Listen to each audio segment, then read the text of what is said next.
You know it's this. Take a perk and a talk of that shit. Money swallowed like sis. Did it perfect in the kid. Got a billion who sang on my head. Look up better put on the road I just spent. I know we got $1 million. The devil that shit ain't not cheaper than again. Hello and welcome back, fellow anime lovers, to MangaMuse. I am delighted to have you join us once again in the world of fanfiction and fantasy. This is the 8th part of What If Naruto Enters Witch? Special note, this fanfic is written and a masterpiece of pyrohelixdrago, co-written with KFB Anime 87 on fanfiction.net. Do check and support the author too. Now smash the like, share and subscribe button for more. Also press the bell icon so that you never miss such great parts. Thanks for the introduction. Now let's dive into the world. 20 minutes later. Okay girls, how'd your training go? Naruto asked behind his house, wondering how their progress was since he was helping Caleb.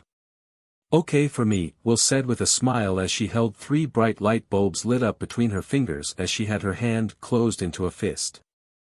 Kinda okay for me, Irma said as she floated some water from the beach and transformed them into 3-dimensional shapes but lost a lot of water with each transformation and struggled to keep their shape. Good, Terene said as she took a wet branch and watched as it steamed for a few minutes till it became completely dry.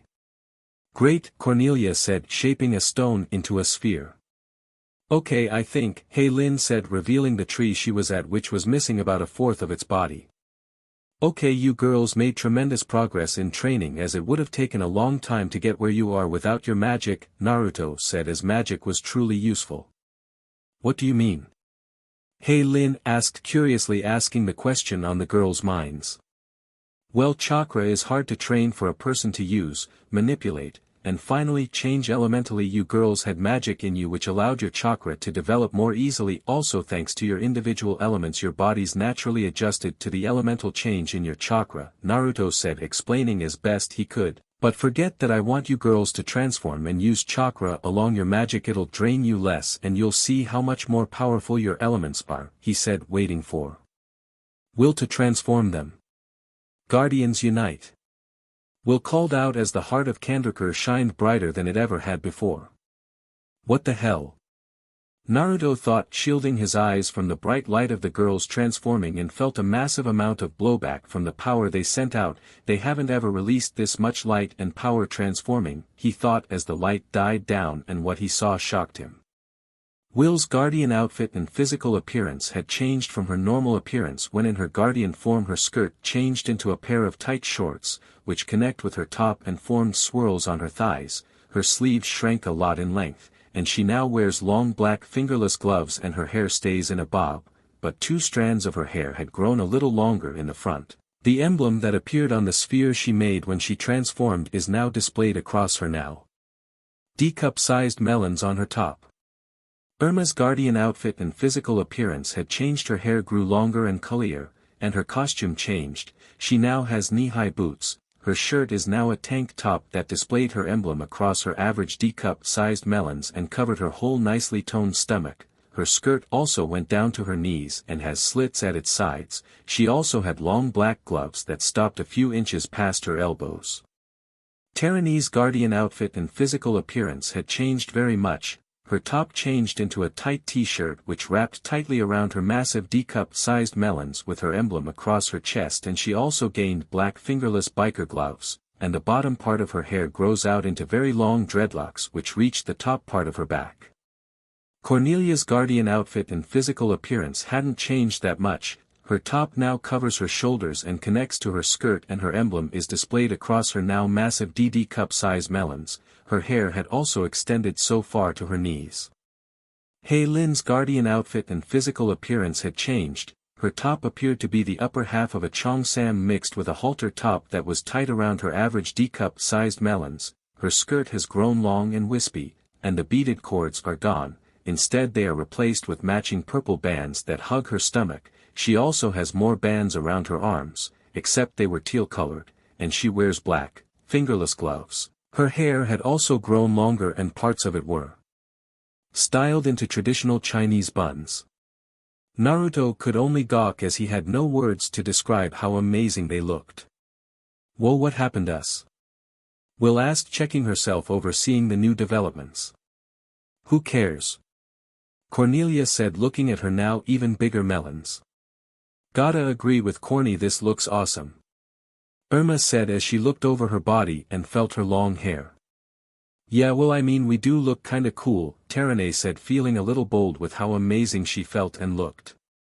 Hey Lin was jumping around in excitement, liking how they all looked, but stopped when she saw Naruto was staring at them with a light pink blush on his face. She was curious as to why until she immediately blushed an atomic red color, figuring it had to be their new appearance which made him blush, and it made her kinda happy that he saw her as attractive. Will also saw Naruto looking at her and blushed as well, as she was glad her boyfriend's eyes were on her, so she walked up to him and wrapped her arms around his head and pulled him in close where her melons were pressing into him. Do you see anything you like, Naruto? She said, teasingly, amazed that she was doing this. I, Naruto said, nervously stuttering, not knowing how to respond to his girlfriend's flirtatious attitude. Come on, you can tell me, Will said, whispering in his ear in a very SNSL manner, making Naruto's whole body heat up as he felt his girlfriend's hot breath blow past his ear. Don't think, Naruto thought repeatedly, as he knew if he did he'd be on the ground in a puddle of his own BLD. Can't believe this is working, Will thought, as she only meant to tease Naruto a little, but she took it further than she thought she would. Ha ha ha ha ha, the Ninetales laughed mentally through the seal. You are being teased by your vixen, this is the best, he said as he found this situation with his host being teased hilarious. You shut the hell up. Naruto thought, not wanting to deal with the fox, then had an incredible idea. Well, if you must know, I think you look incredibly, Cici, Naruto said into her ear huskily, making her blush brightly and squeak in embarrassment. And I'm not just talking about your guardian form, he said, making her blush even brighter somehow. Ha ha ha. Will, oh my god, you go girl. Irma said as she was impressed and amazed by Will's teasing. Cornelia and Hei Lin looked away as they were a little jealous by how great Will and Naruto's relationship was. Terene was admiring their closeness as she was hoping to have that kind of closeness. Maybe I'll have that with Nigel, she thought, remembering she had a date with him. Okay, enough of that, I want to see how you guys fight with chakra now, and come at me seriously, Naruto said, even more eager to see how well they'd fight due to their upgrade as he got into a stance. You got it, babe, Irma said, having her hand in the finger gun hand gesture, and fired a thin blast of water which he ducked as the others scattered, but he saw it tear through some of the wood on the trees it hit. She's able to fire high-pressure water, Naruto thought, as that was seriously advanced, and if she had better control of it she'd be able to cut through steel, he thought, as Irma had a dangerous ability, especially if she didn't have better control over it. He threw 2 shuriken connected by ninja wire which connected and wrapped Irma around a tree. Naruto was brought out of his thoughts as he felt an intense heat approach and immediately jumped away, dodging Terene's flame-encased fist. Her heat has intensified, either her control is shot or her boost in power made her lose her control of how hot she makes it, he thought, seeing her take another swing at him. He summoned up a lot of water and doused Terene and her flames, which actually took some work as it evaporated it inches away from the fire, but he eventually put it out and wrapped her in some ninja wire. Naruto was suddenly brought up as the ground under him went up with him still on it. Okay, Cornelia, show me what you got, he thought, still standing on the piece of ground in the air waiting for the Earth Guardian. If I can't see her around me, then that means she's, he thought, his eyes widening as he jumped off the piece of ground, which a second later was shattered. Okay, she's using strategy, that's good, he thought, activating his Rinnegan so he could fly, but immediately started dodging punches. Cornelia was throwing his way, but he used an almighty push, sending her to the ground while using some ninja wire to trap her. Naruto landed on the ground and looked around, hoping to spot one of the remaining 2 girls left. Where are they? He thought, till he started hearing the sound of a high-pitched whistle getting higher each second, till his eyes widened and jumped out of the way as he saw a wind blade do some damage to some trees in its path. Okay, looks like it. Hei Lin and her control is actually pretty impressive. She's making those blades blunt enough not to cut, but strong enough to do some damage, he thought. Very impressed by it, he sensed Hei Lin nearby and went to subdue her, and when he saw her he heard another high-pitched whistle but didn't see any come from Hei Lin, but when it drew closer he moved out of the way and saw the blade came from behind him. She made a wind blade appear from another direction. Okay, I'm impressed, He thought dodging multiple wind blades Lin sent his own at her, knocking her into a tree, which he then wrapped her around with ninja wire, leaving her with the others. Okay, well, it's just you and me, let's do this, Naruto yelled out, wanting to finish this and wanted to see how Will would react. He didn't have time to react as he barely had enough time to dodge Will's left hook. He got a good distance away and saw that Will's whole body was encased in lightning. She learned to channel her lightning throughout her body. Her chakra may have made it easier and possible, and due to that her body's even faster due to her lightning increasing her natural speed tremendously, he thought as he readied himself, as Will may be at the same level of speed as Lee during the Chunin exams.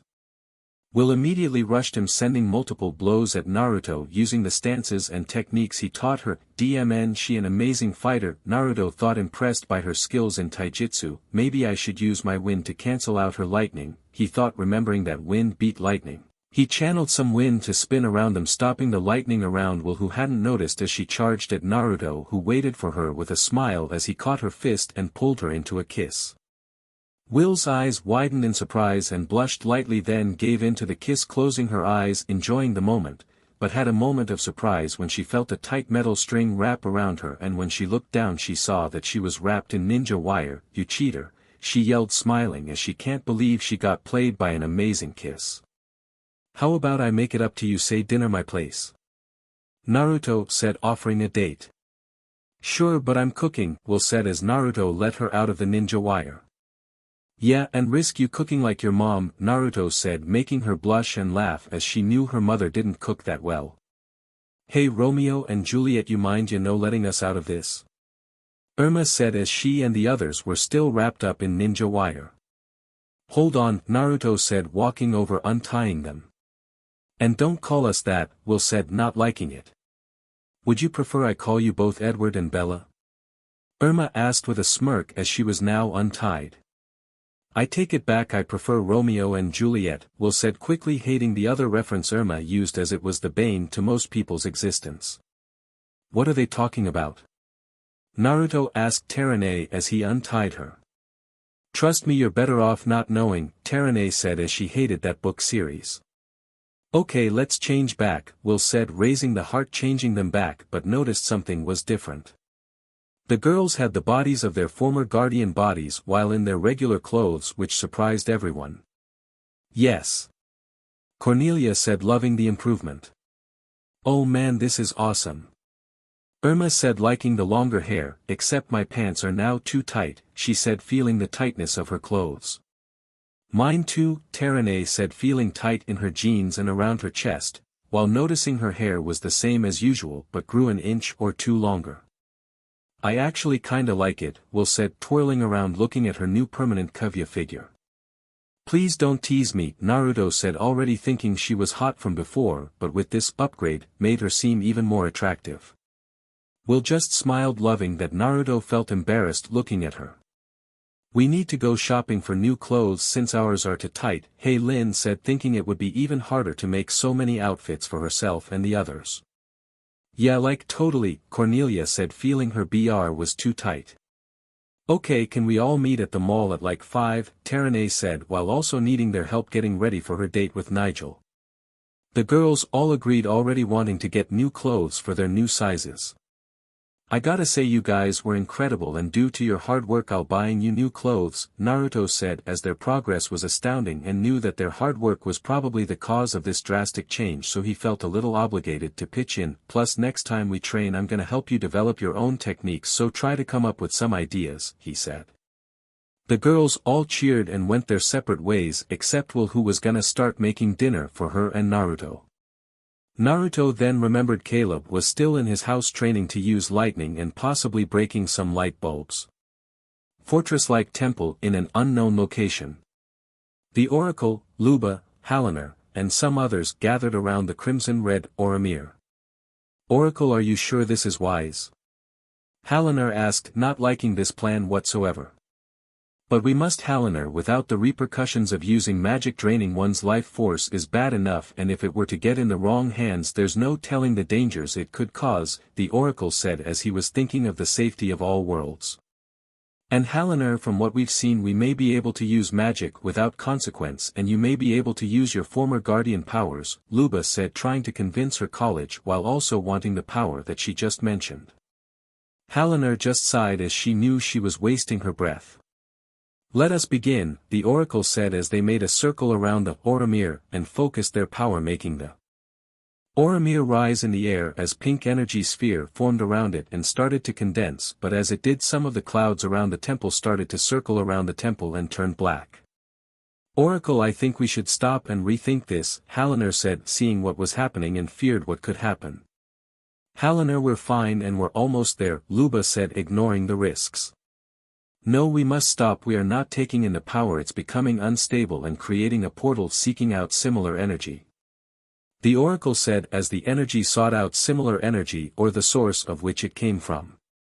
Naruto's house a few minutes earlier. Naruto and Will were currently cooking inside his kitchen making dinner. Caleb went home a while ago back to the Silver Dragon till he could find a portal to go plan a way to get to Elian and tell her the truth. So how's this? Will said, holding a spoon holding yellow liquid. Naruto took a sip of the liquid and smiled as he tasted it. Tastes great, he said, really liking the taste. Man, I can't believe I let you talk me into this, Will said as she rolled her eyes as she stirred the pot of the home-cooked ramen, and you're only allowed to eat what's in the pot, she said, looking back at him seriously. Yes dear, Naruto said, teasingly, making her squeak and blush. They soon set up the table and served themselves some bowls of ramen, and just as they were about to eat, a portal appeared in his living room. Oh come on, Naruto said, letting out a sigh as they went to the living room. I got this, Will said, raising the heart of Kandrakar to seal the portal, but after a few seconds it didn't. Why isn't it closing? She asked, to no one in particular, though very confused. If this is Phobos, I'm seriously gonna kick his butt. Not that I need any more reasons to kick his butt, Naruto thought as he assumed this was Phobos doing. Something is coming through, Will said, charging up a Chidori. Naruto prepared himself for whatever was coming through, and when something came out, Naruto was shocked by what he saw, because in front of him and Will was a dark-skinned man with blonde combed-back hair. He was dressed in a white one-strap over one shoulder flak jacket, and a long red rope belt tied around his waist, red on whiter shin guards, black shinobi sandals, and a white scarf around his neck, while he had a familiar large bandaged sword that had a skull at the base of the scaly hilt. Along with two red-hilted swords, he also had a seal on his arm that translated to iron on his right arm, but what really got Naruto's attention was the white headband above his shades. A cloud ninja, he thought in panic as to how the hell a Nina from their world was here. No time for this, he thought, making a rasengan and hitting the guy out his house while also making a hole in a wall. I'm not going back, and who the hell are you? Naruto yelled, wanting answers as to who the hell this guy was and how he got here. 8 tails that be me, the rap pin Killer Bee, a fool. The now named Killer Bee introduced himself, rapping while making hand gestures. This guy is a Jinchuriki. Naruto thought in surprise and confusion. Why are you here? And how did you get here? Naruto asked, seeing Will transformed and stealthily moving behind Bee. Yo, check it, I was chillin' then was sucked into this portal that was thrillin', and now you and me be fightin' while I be writin', B said as he took out a pencil and wrote some of this down. A portal opened up to the elemental nations, but how? Naruto thought, surprised by that reveal of information, and why did it take him? Another Jinchuriki at that, he thought, while also thinking what were the chances. And saw Will covered in lightning and was about to strike. Will, stop, he yelled, but it was too late as she rushed toward him. Killer Bee quickly reacted and turned around ready to strike, but briefly hesitated as he saw how similar the technique the girl was using to his brothers, but in his brief hesitation Will got so close she was about to hit him, her lightning suddenly disappeared. What the hell happened? Will thought as she heard the sound of something crunching and saw that the large sword on the man's back moved and had shark-like teeth. What the hell is that? She thought, not understanding how that was possible. Will, get away from that. Naruto yelled as he knew Samahata was dangerous and could steal chakra. I don't even want to think of what's gonna happen to it now that it ate Will's chakra and magic. He thought, afraid of what would happen, but after a few moments he saw that the sword stayed normal, thankfully. Okay, both of you, enough, he said, wanting to avoid the conflict. Few minutes later, back inside. So fool you say we in another world, B said talking but still somehow sounding like he was rapping. Yeah, and along with that this world is in danger and we have magic, Naruto said leaning against a wall as B sat down on his couch and Will sat on a recliner.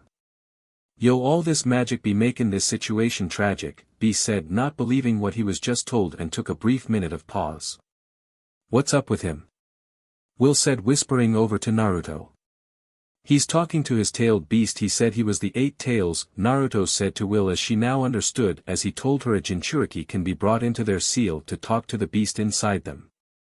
Yo bro 80 told me you were a Jinchuriki which is kinda crazy and wants us to come together, B said terribly rapping making Naruto raise a brow. How? Naruto asked curiously wondering how it was done. B simply raised his fist which made Naruto curious as to what he was doing. Bump fists with me, B said sounding serious. Naruto raised his fist and lightly touched it with B's then somehow ended up in his seal in front of the 9 tails who was still behind bars with B and a giant octopus with a bull-like head which Naruto assumed to be the 8 tails. Hello, the 8 tails said to Naruto introducing himself then looked toward his fellow tailed beast. Hello Ku 9 tails, he was saying stopping himself from doing something he'd regret. The 9 tails just glared at the 8 tails, the 9 tails said still sounding angry. So this is the 9 tails, B said seriously never actually seeing it before till now. Yeah but if he threatens you just ignore it he just vents a lot, Naruto said knowing from experience. Shove it up you hairless ape, the 9 tails yelled angry at Naruto's remark. You first you giant flea-infested fox. Naruto yelled back at the fox. B lightly chuckled, yo 80 they fought like how we used to, he said remembering when they first met. No we didn't cause I was never that angry and if you say that again I will slap you, the 8 tails said insulted by his host's remark by being compared to his fellow short-tempered tailed beast. Now take off I want to speak to him alone and it was nice meeting you kid, he said as both hosts left giving the tailed beast some privacy. I'm so jealous of you, Naruto whispered to B. Why you fool? B whispered back. Your tailed beast isn't always threatening you and is kinda nice, Naruto said still whispering as he felt like he got the short end dealing with the BLD thirsty fox. They walked a little further till they were a good distance away. So since you're here what are you gonna do? Naruto asked curiously. Now that I'm trapped I guess I'll travel and unravel the secrets of rap, B said making Naruto look at him weirdly. I actually think he's serious Naruto thought not knowing how to respond but quickly gained his bearings. Yeah how about you stay with me, he said surprising B. Why? This situation ain't yo obligation fool ya fool, B said curious to why he offered. I know but we're from the same world and you look like someone who's a good guy and you need help, Naruto said seeing no problem helping a fellow ninja even if they were from different villages. B smiled at Naruto's hospitality and didn't see any sign of decent, sure, he said simply.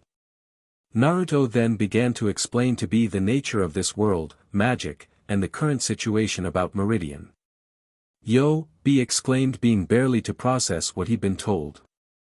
Yeah, Naruto said as he knew he'd feel the same if he didn't experience this all firsthand. So wait do I have magic? B asked curiously. Naruto didn't have an answer as when he came here he absorbed it into his body and Samahata ate Will's chakra and magic and it shared its chakra with its wielder, maybe, we'll figure it out later, he said wanting to see for himself if he did, also I'll try to find a way to get you home, he said knowing someone wouldn't want to be trapped in a world they were abducted into. Why yo? B said surprising Naruto. You want to stay here? Naruto asked in surprise. FO show, my bro constantly be killing my flow keeping my on down low making my rhymes go slow, B said rhyming terribly. Okay from what I could understand from, that was his brother is overprotective and keeps him close to home stopping him from, doing whatever this is Naruto thought thinking that's what he was trying to say okay you can stay with me and we'll need to get you some new clothes so you need to leave your swords and put on a henge cause people would overreact and be weirded out by what you're wearing, he said as he knew that he needed a wardrobe. Oh, and also there are some other girls that wield one. Of each element, like the girl with lightning who tried to attack you, he said, feeling like he should fill him in before anything else happens.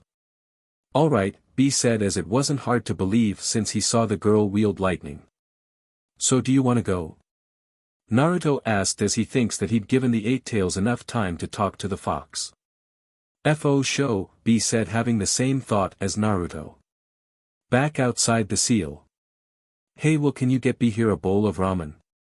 Naruto said, confusing the guardian, but did as he said, as she would ask him about it later. What the hell just happened? Will thought, filling a bowl as she wondered what happened as they bumped fists for like a minute or two at best. Yo, thanks, B said, eating a bowl of ramen with gusto as he was very hungry. Later at the mall.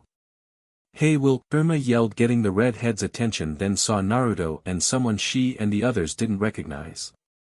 Hey Irma, Will said, walking over to them. Who's that? Hey Lin asked, never seeing the man before. Guys, this is B, Naruto said, introducing the man who was dressed in a white hoodie wearing a black shirt while also wearing navy blue jeans. He also wore a white bandana around his forehead. Ha, that's a girl's name, Irma said, finding that a little funny. Stifling a laugh, he continued, and he's a ninja from my world, but don't worry, he's cool, Naruto said, hoping they wouldn't overreact. FO show, B said, giving them a rock out hand sign. That's so cool. Oh, can he use an element? Hey Lin asked curiously as the other girls got closer. Lightning and water, FO show, B said, getting Naruto's, Will's, and Irma's attention. He could help me, Will, and Irma get better at using our elements, Naruto thought as he put that thought away for later. So listen, I am going to go to help you get some clothes. Oh, and here's my credit card, use it to get yourself some outfits, and don't worry, I have a spare, he said, giving them a blue credit card. You don't need to give us your card, Will said, not really wanting to be the kind of girlfriend who just spent her boyfriend's money. It's cool, plus think of this as a reward for all your hard work, Naruto said, walking away with B. Inside men's clothing store. Here you are, Mr. Namikaze, the checkout girl said, handing him a bag of hoodies, jeans, t-shirts, sweatpants, and shoes. Namikaze, B thought, surprised hearing a name he hadn't heard in about almost 2 decades. Thank you, ma'am, Naruto said, taking the bag away. You're the son of the 4th Hokage? B asked, wanting confirmation.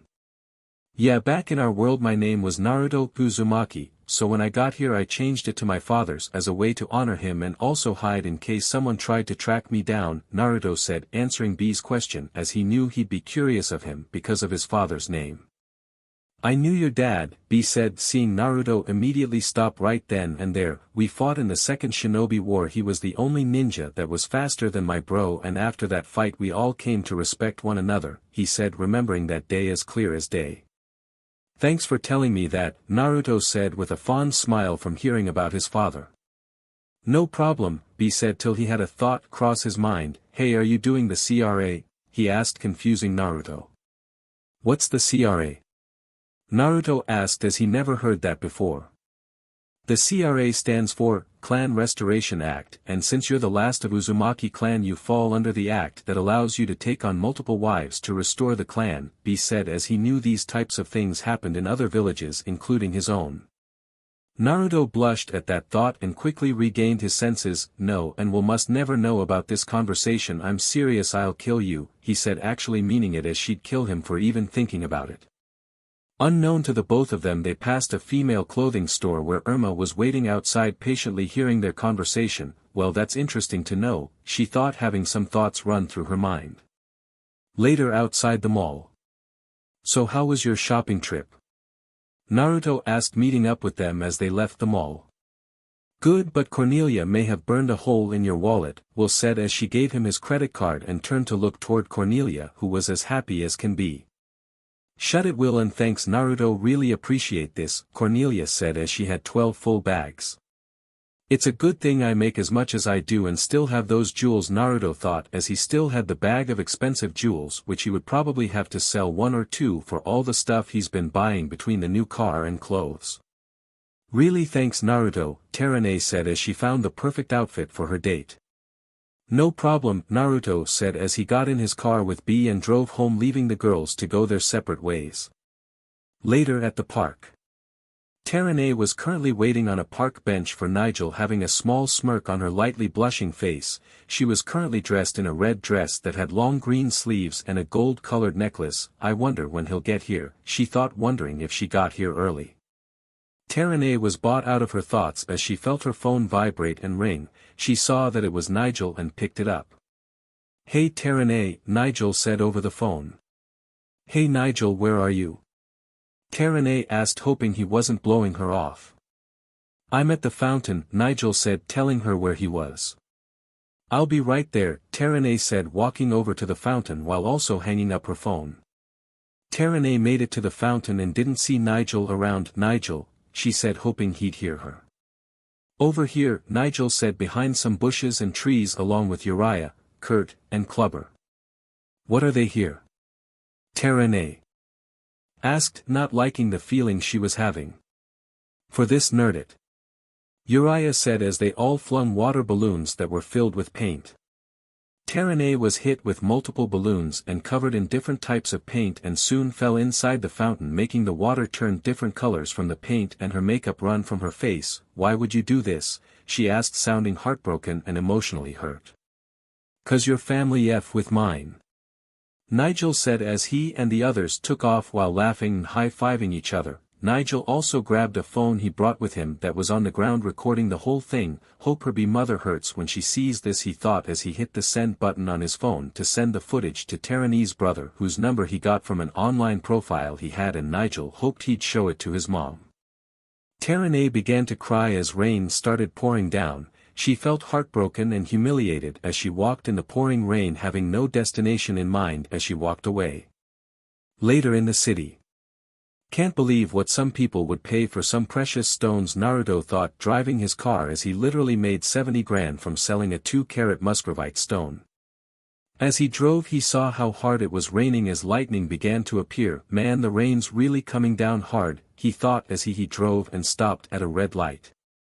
As Naruto waited, his phone started to ring and vibrate, so he picked it up. "Hello," he said, not recognizing the number. "Naruto?" a familiar voice yelled through the phone. That voice, "OSHT, it's Terene's mom," Naruto thought in panic. "Mrs. Cook, how are doing, and how did you get my number?" he asked, confused to how she was calling him. "I have a list of all my daughter's contacts, but that not important right now. Have you seen Terene?" Mrs. Cook said in panic. "Not since earlier at the mall. Why, what happened?" Naruto asked, since she sounded worried. "Peter showed me this god-awful footage of Terene being attacked and she hasn't been picking up her phone," Teresa said, as the moment she saw it made her extremely worried for her daughter. "I'll look for her and call you when I can," Naruto said, finding somewhere to park as he channeled in nature chakra and tried looking for Terene, and when he got her location he immediately put the pedal to the metal and went to where he had sensed her. When Naruto got to where he sensed her and saw her walking in the rain, so he parked his car and went out in the rain to get her. "Terene," he yelled, running right in front of her. Terene just looked up, revealing her red puffy eyes, showing that she's been crying, which couldn't be seen by the rain. "And Naruto, I," she said, mumbling and stuttering on her words as she sobbed. Shoo. "It's okay, I'm here," Naruto said, wrapping her in a hug, letting her cry into his chest, making Naruto angry at the current state she was in. "I'm gonna make whoever did this to her suffer," he thought, making the promise to himself. Later in the city.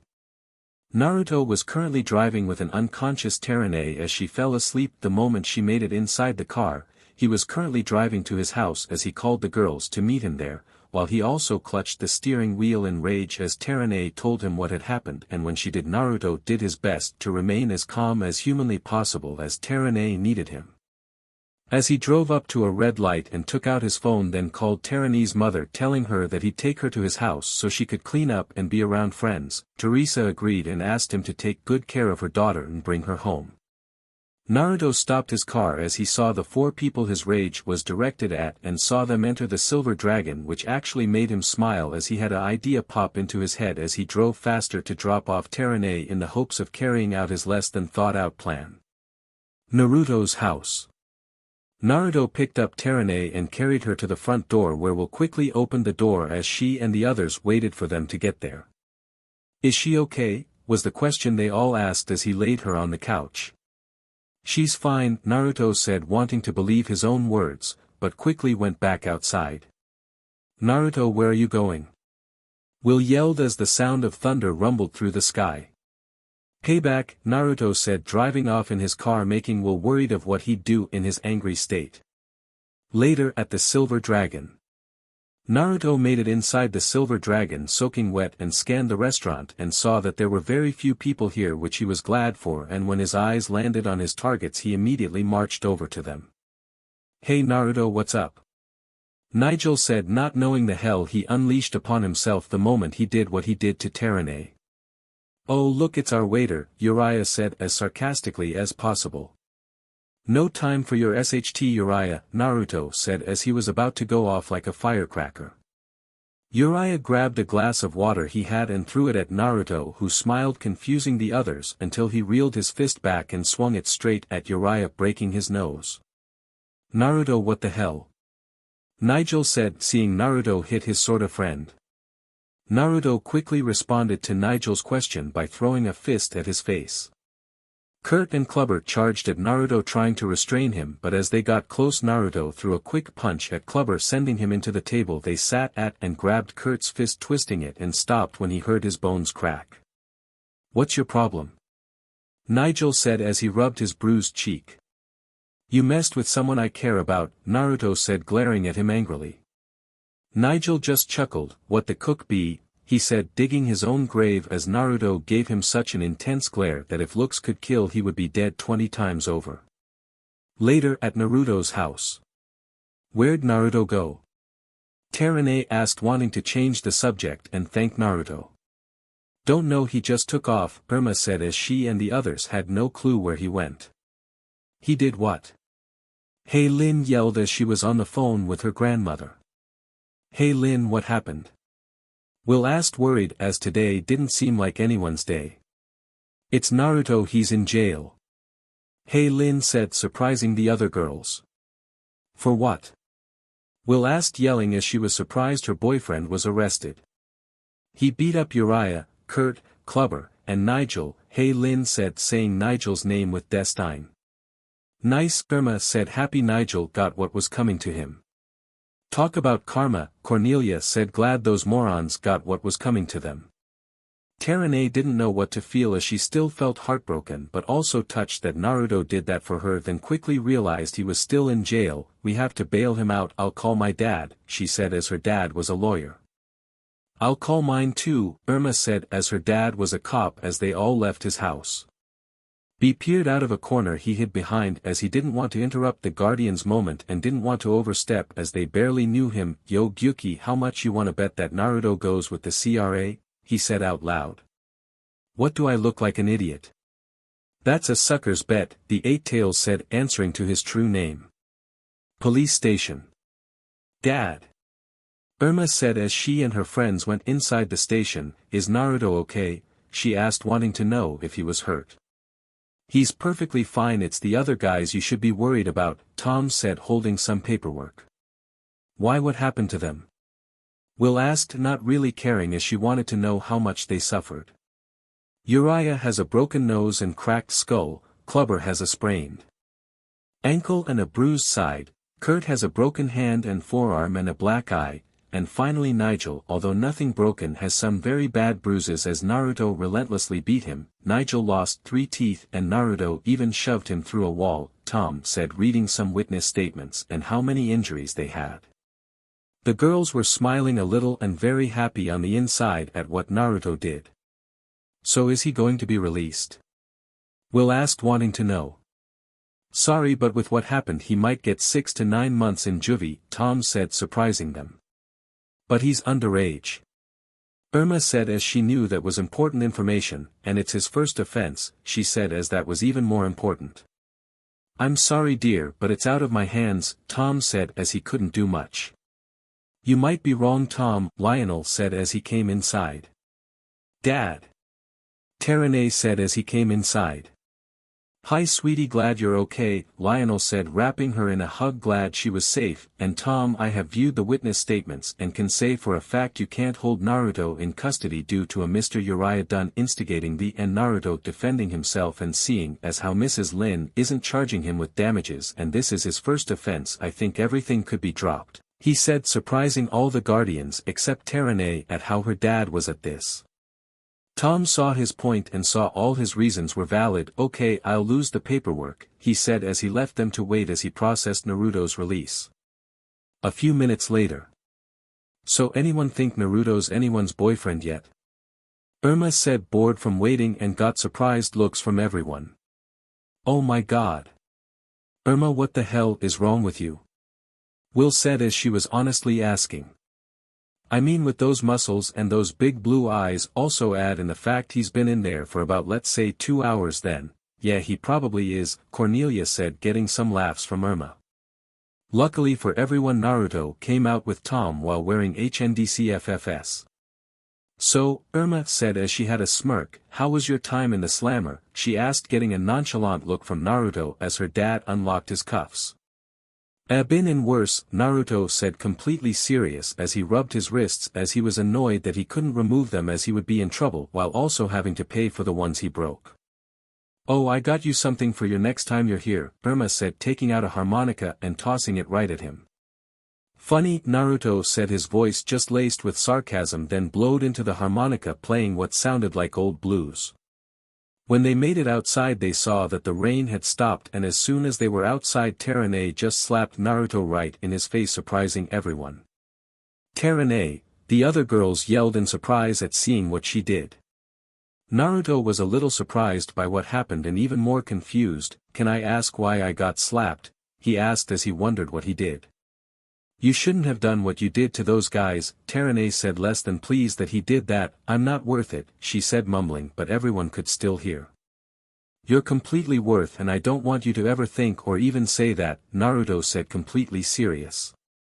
Terane was shocked by what she just heard and felt truly touched by his words, and soon felt the others wrap around her, hugging her tightly. "This is why I do what I do," Naruto thought as he smiled seeing them so happy, but then noticed something. "Where the hell's my car?" he thought, not knowing if they took it into police lockup. "If you're wondering where your car is, I drove it here since I knew it had to still be there," Will said, knowing he was at the Silver Dragon and knew he had spare keys which she grabbed from the house before they left. "Thanks gorgeous," Naruto said as he looked around and hoped they all didn't say they needed a ride as his car only seated 5 people. Luckily for him, Terane and Irma's dads were still inside talking, so they said they'd get a ride from them while also giving Cornelia and Hey Lin a ride to their homes. Later at Will's apartment. "You know you're an idiot," Will said as they sat in the car outside her building. "Yeah, I know, but I'm your idiot," Naruto said, getting closer to her with a smirk. Will just smiled and grabbed his shirt, pulling him into a kiss, making out steaming up the inside of his car due to their intense make-out session. 30 minutes later. Susan Vandom was currently walking home after a long day of work, and when she made it to her building and saw a car with foggy windows, "Oh, for the love of God," she thought as she went up to it and cleared the fog to see something she wasn't expecting. Will and Naruto were having a very heated make-out session. Will was clutching and holding on to Naruto's hair as she was moaning and basically swapping spit with Naruto as their tongues invaded each other's mouths, while Naruto was grpng Will's peach very tightly with both hands on both cheeks. Susan blushed at the sight and felt very embarrassed for seeing such an NTMT moment, but knew she would need to stop it before it went too far, so she knocked on the glass, bringing the couple out of their trance. OSHT, they both thought as Susan saw them make out. Everyone just stayed in their current spots, feeling embarrassed, not knowing what to do, but after a few moments Will just walked out of the car fixing her hair as she waved at Naruto, whose hair was messed up and had lipstick kiss marks on his face and neck. Will and her mother walked inside, a tense silence around them, not knowing what to say, and as they rode the elevator to their floor Susan saw something on Will's neck. "Is that a hickey?" she yelled, seeing the bruise on her daughter's neck. Will just felt her neck and touched the bruise, not knowing if she should feel embarrassed or happy about the mark. City. Naruto was currently driving his car back home but had a strange feeling on his neck, and when he felt it he didn't know whether if he should feel proud or embarrassed when he found out it was a hickey. I need to take a cold shower when I get home, he thought with a smile as he drove home. Morning at the Silver Dragon. Lin was currently getting dressed, wanting to get to Naruto's house as she had a lot of ideas for a technique she could use with her wind. She just needed to know if it was possible. She went downstairs and saw her parents talking and decided to eavesdrop. I can't believe he did that, Chin said in a disapproving tone. And I thought he was such a nice young man, Joan said, shaking her head in disappointment. Lin was a little confused as to who they were talking about. I think we'll have to fire Naruto, Chin said, making it sound like it was a hard decision he was making. Lin silently gasped from hearing this, as it now made sense as they were reacting to what he did to Nigel and to Jiraiya and his two cronies. If he went off like this once, he's capable of going off again, Joan said, as she didn't think it was a good idea to have an employee that could go off like that. Lin would have revealed herself and said something if her grandmother didn't reveal herself by walking up to the two. You two are overreacting and blowing this way out of proportion, Lin said, having a disapproving look on her face. But mother, he destroyed some of the restaurant's property and attacked our customers, meaning we could have been sued, Chen said in a whiny voice, even though he sounded like he was trying to convince her that they should do what he said. Which he paid for and was proven innocent, Lin said, taking out a large stack of $100 bills. Which looked like more than enough to cover the damages. He also did what he did because those boys assaulted one of Lin's friends, so you tell me if he wasn't justified, she said angrily, as they would have fired him without hearing his side of the story, and also she felt proud of him for what he did as she cared deeply for Lin and her friends. Lin smiled, glad that her grandma stopped her parents from firing Naruto. Why would he go so far though? Joan asked curiously, as just from seeing the damage she thought it was overkill. He sees all his friends as family since he never had a family of his own, Lin said sadly, as she hated what he had been through in his life, as no one should ever have to go through that, especially a child. Both of Lin's parents put their heads down in shame, as they don't know what they'd do if someone did what those teens did to Terene to Lin. He would make a nice boyfriend for Lin, Joan said, unknowingly making her daughter blush. No, Chin said, simply wanting to hold on to his baby girl, bodyguard maybe, but she's too young to date, he said, being the overprotective father that he was.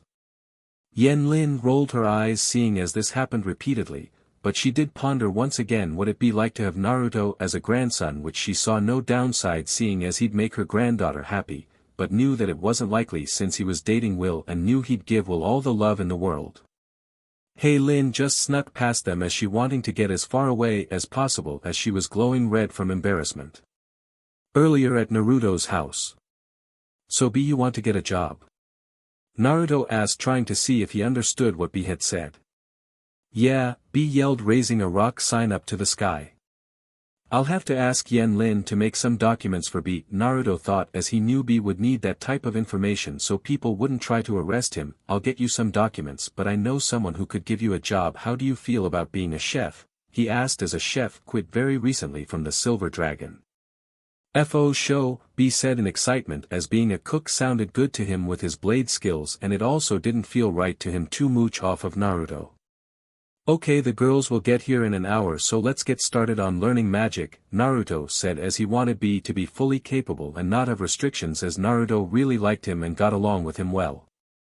Yo, so tell me how magic can let me be frantic with my static. B said, making a lariat, which surprised Naruto by how similar it was to the lightning blade technique his sensei used. When we use magic with chakra, we're allowed to use our techniques without hand signs, Naruto said, as he knew he would just skip the explanation and create a chidori. Yo, that's like me and my bro's lariat, B thought, seeing the lightning in Naruto's hand. You have lightning chakra? He asked curiously. Naruto just smiled as he stopped the chidori and closed his fist. Not only lightning, I have fire, earth, water, and wind, he said, raising a finger as he said each element which was above each of his fingers. Yo, B said, surprised to see someone wield all 5 elements. If you think that's cool, check this out, Naruto said as he momentarily closed his eyes, then suddenly opened them, revealing the Rinnegan, which made B jump back. That's the Rinnegan. B thought in surprise as he had heard and read about it, and the only thing that was different was its color. B. That is definitely the Rinnegan, I'm sure of it, the Eight-Tails said, surprised seeing his father's eyes even if they were a different color. How do you have the Rinnegan?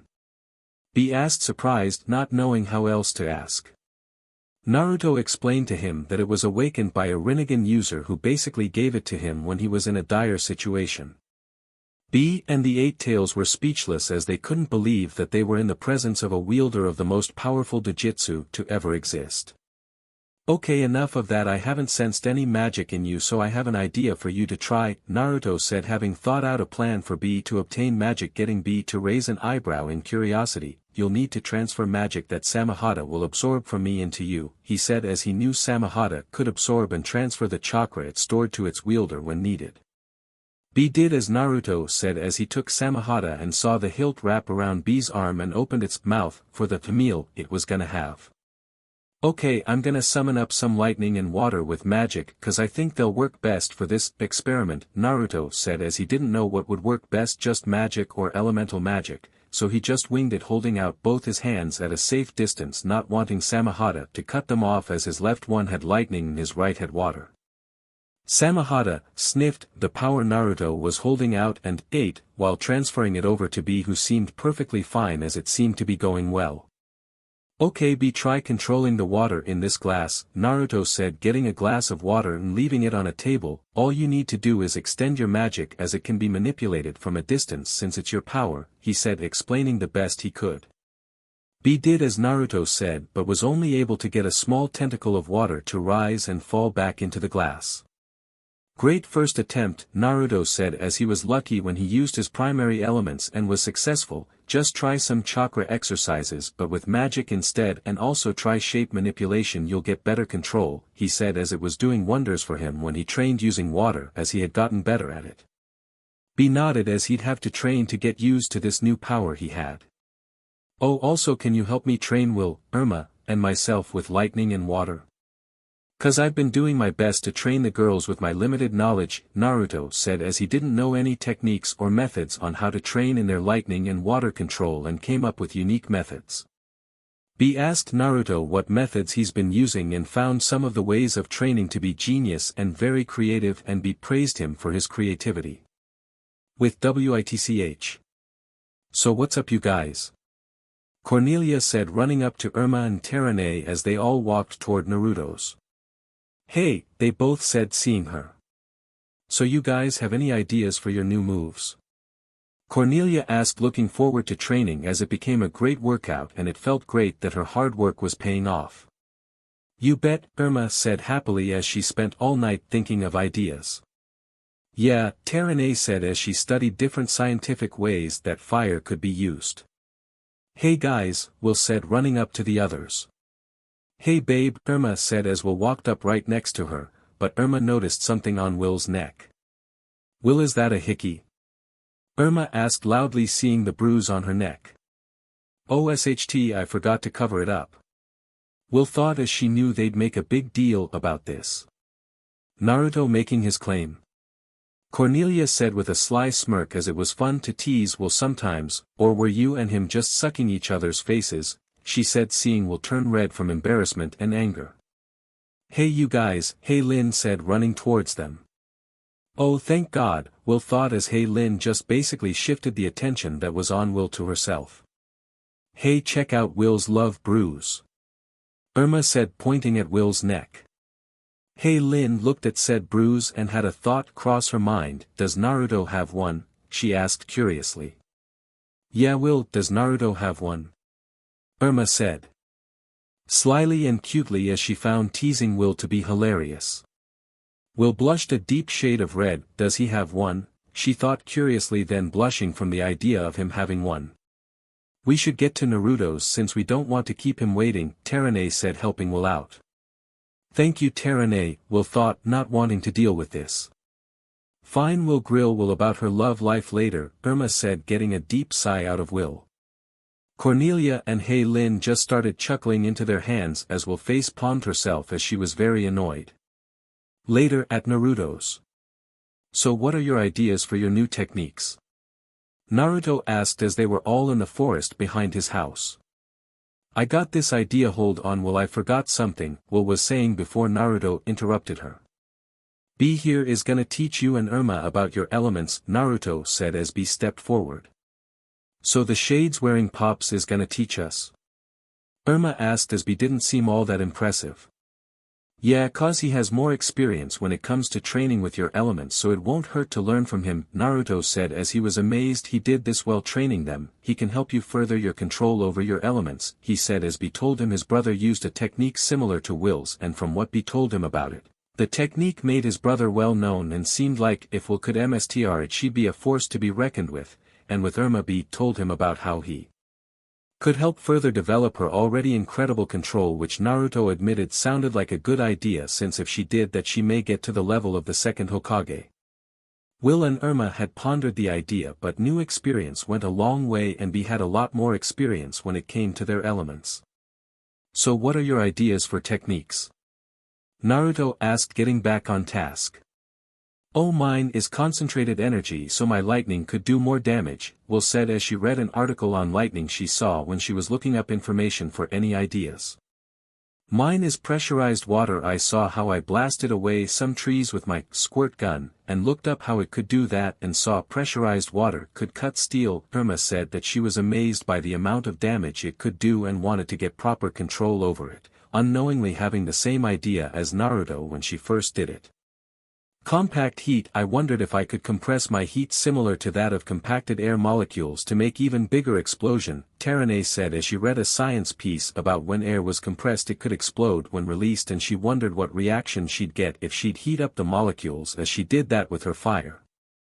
My idea is creating vibrations through my body then sending them to the ground and the air, Cornelia said, thinking it would be a good technique to use.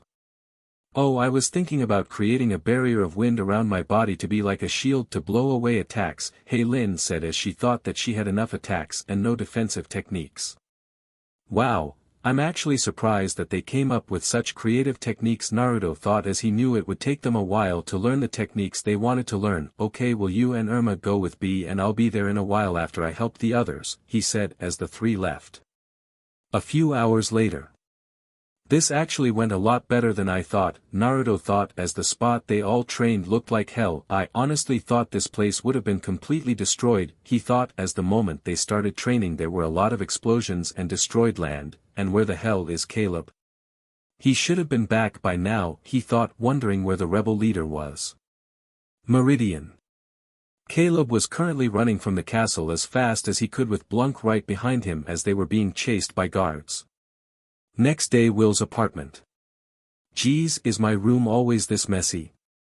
Will thought as she actually found some moldy food in the massive piles in her room. As she cleaned it, she was brought out of her thoughts as she heard knocking on her door.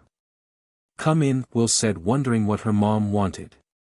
Susan peeked her head into the door. Hi sweetie, she said with a smile, then had a look of surprise. You're cleaning your room? She asked, sounding surprised. Yeah. Will said, not understanding why she sounded so surprised. Okay, who are you and what have you done with Will? Susan said seriously as she had to constantly tell Will to clean her room and now she was cleaning it without being told. Is it really such a big deal that I'm actually cleaning my room without being told? Will asked, sounding a little dramatic. Yes, Susan said, sounding completely serious. Maybe Naruto become a good influence on you, she said with a smirk.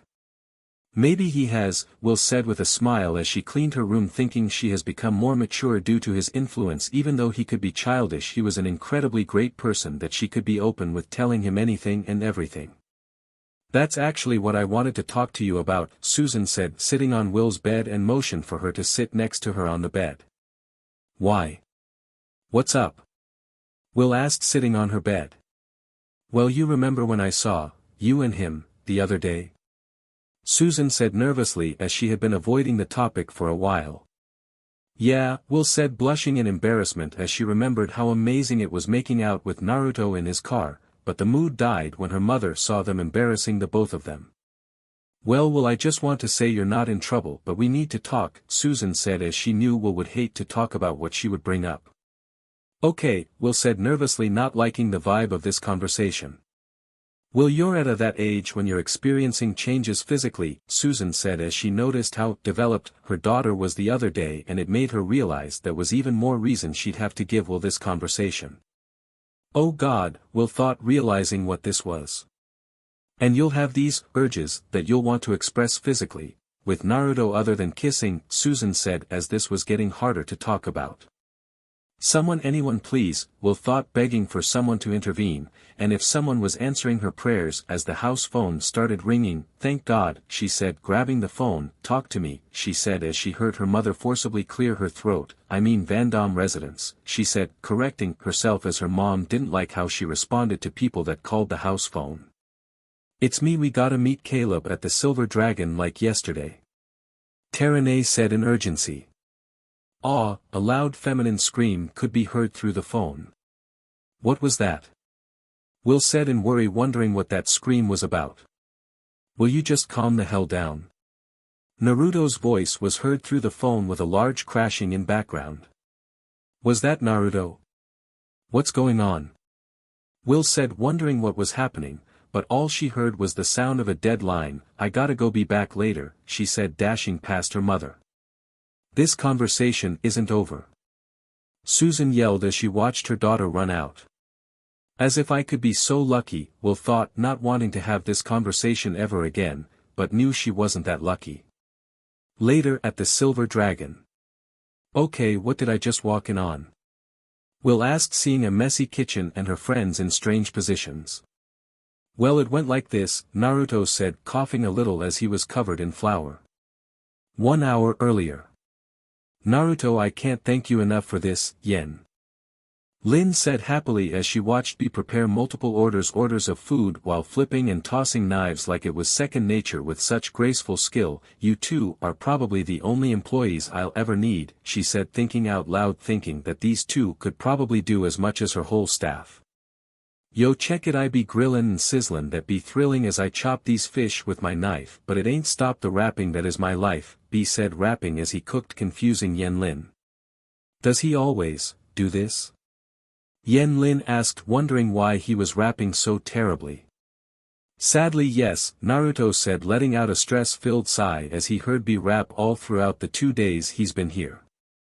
Well, as long as he can work this good it'll be okay, Yen Lin thought, as this wasn't the weirdest thing she ever came across. As they talked, Caleb walked in and told them he needs the others. 40 minutes later. So any orders you want filled out? Naruto asked, as even though B was cooking multiple orders the restaurant still had a bunch of people and knew he could at least fill a couple of orders, and was waiting as Terene called Will's house as no one got through to her cell or didn't call her as they thought someone else would. Actually yes, a customer ordered a special dish, Yen Lin said, going to a large boiling pot. What's the special dish? Naruto asked, as Yen Lin had a lot of special dishes. Octopus platter, Yen Lin said as she took off the lid, revealing a dead red octopus. The meal was basically a one-man feast of different types of food with octopus in them. Aw! B yelled, sounding like a little girl as he saw the dead octopus. B, what's wrong? Naruto said, slowly approaching B, who looked scared and just suddenly sent a fist at Naruto. Will you just calm the hell down? He yelled, not seeing what could possibly be wrong. B just looked at the dead octopus, wanting to throw up as he felt disgusted that it would be eaten and cooked. Then he just started weeping for the dead sea creature. Is he sad 'cause the octopus is dead? Naruto asked himself, seeing where his eyes were looking, then realized something. Oh wait, is this because the 8 tails it is an octopus? Well, I was the same way when I heard about frog legs, he thought, shivering in disgust as he had a close relationship with frogs. End of flashback. Okay, so if it was going so well, why is the kitchen thrashed and you all look like hell? Will asked, not understanding how this happened. Because someone thought that it would be fun to see B slice up a octopus in mid-air, Naruto said, glaring at Irma, who was covered in some sauce. In my defense, I thought he could do it, Irma said as she got up and rubbed some of the sauce off her. So let me get this straight, Irma sent a octopus flying and it caused this? Will asked, trying to understand this situation. Basically, Cornelia said as she was covered in flour as she glared at Irma, you are seriously an idiot, she said to Irma, hating that she caused all of them to be covered in cooking ingredients. Well, how was I supposed to know he would grow tentacles? Irma said, yelling at Cornelia. He grew what? Will yelled in surprise by what she heard. Tentacles like an octopus, Lin said as she was soaking wet. Yeah, how can he do that? Terene asked curiously as to how that was possible in the literal sense. Trust me, I'm just as curious, Naruto asked as those tentacles looked like the ones from the Eight Tails, and he was gonna ask but decided to wait as he watched B rock back and forth in the corner, but I don't think he's up to it right now, he said, not knowing how else to process this particular situation. Hey, not to interrupt, but we have a situation, Caleb said, walking into the kitchen, then stopped seeing the wreck it was in. Don't ask, literally don't ask, Naruto said, not wanting to have the same discussion again. 10 minutes later. So Elian was on the bed and just disappeared?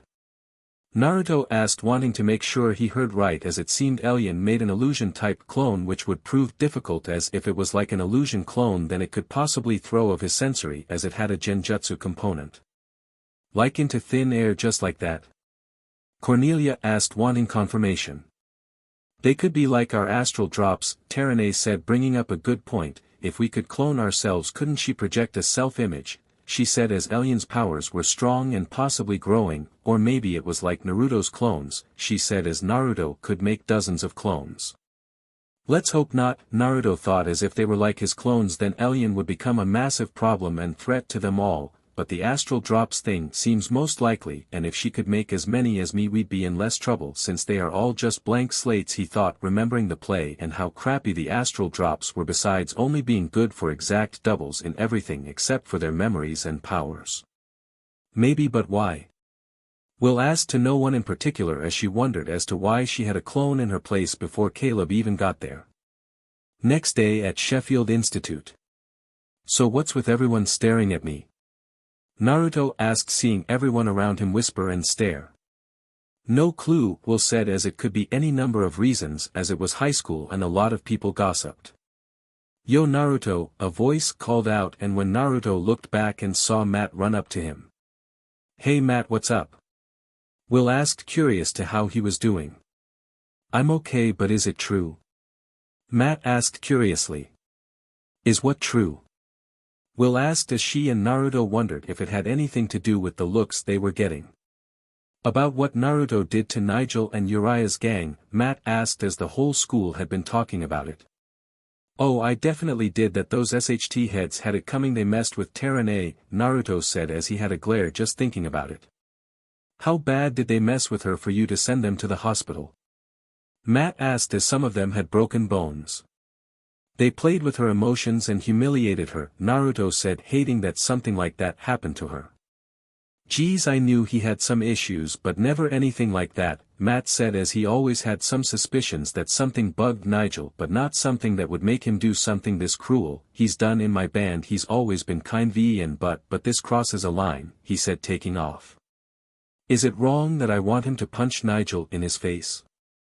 Will said, hoping that he punched Nigel right in his face. No, Naruto said, simply having the same thought, but it's actually kinda hot, he said, finding her strong personality very attractive. Will just looked at him, sent him a wink. Alright, I'll see you later, I got class, she said, going to her class.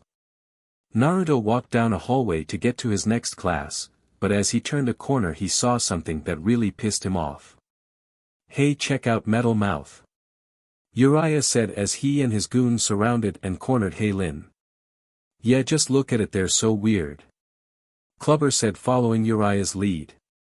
How about you leave her alone, otherwise I'll put you all back in the hospital, Naruto said, making them jump from him, revealing his presence, and just so you actually learn your lesson this time I'll break your already broken bones, he said, fully intending on keeping that threat. Let's go boys, Jiraiya said, as him and his friends took off running as they didn't want to suffer another beatdown. Naruto smirked seeing them run. You okay, Lin? He asked, wanting to make sure she was okay. Yeah, I'm okay, Lin said. Sounding sad, almost like she was on the verge of crying. Okay, that's it, they're dead, Naruto thought, wanting to give them the ass-kicking of a lifetime as he walked up to Lin and gave her a hug.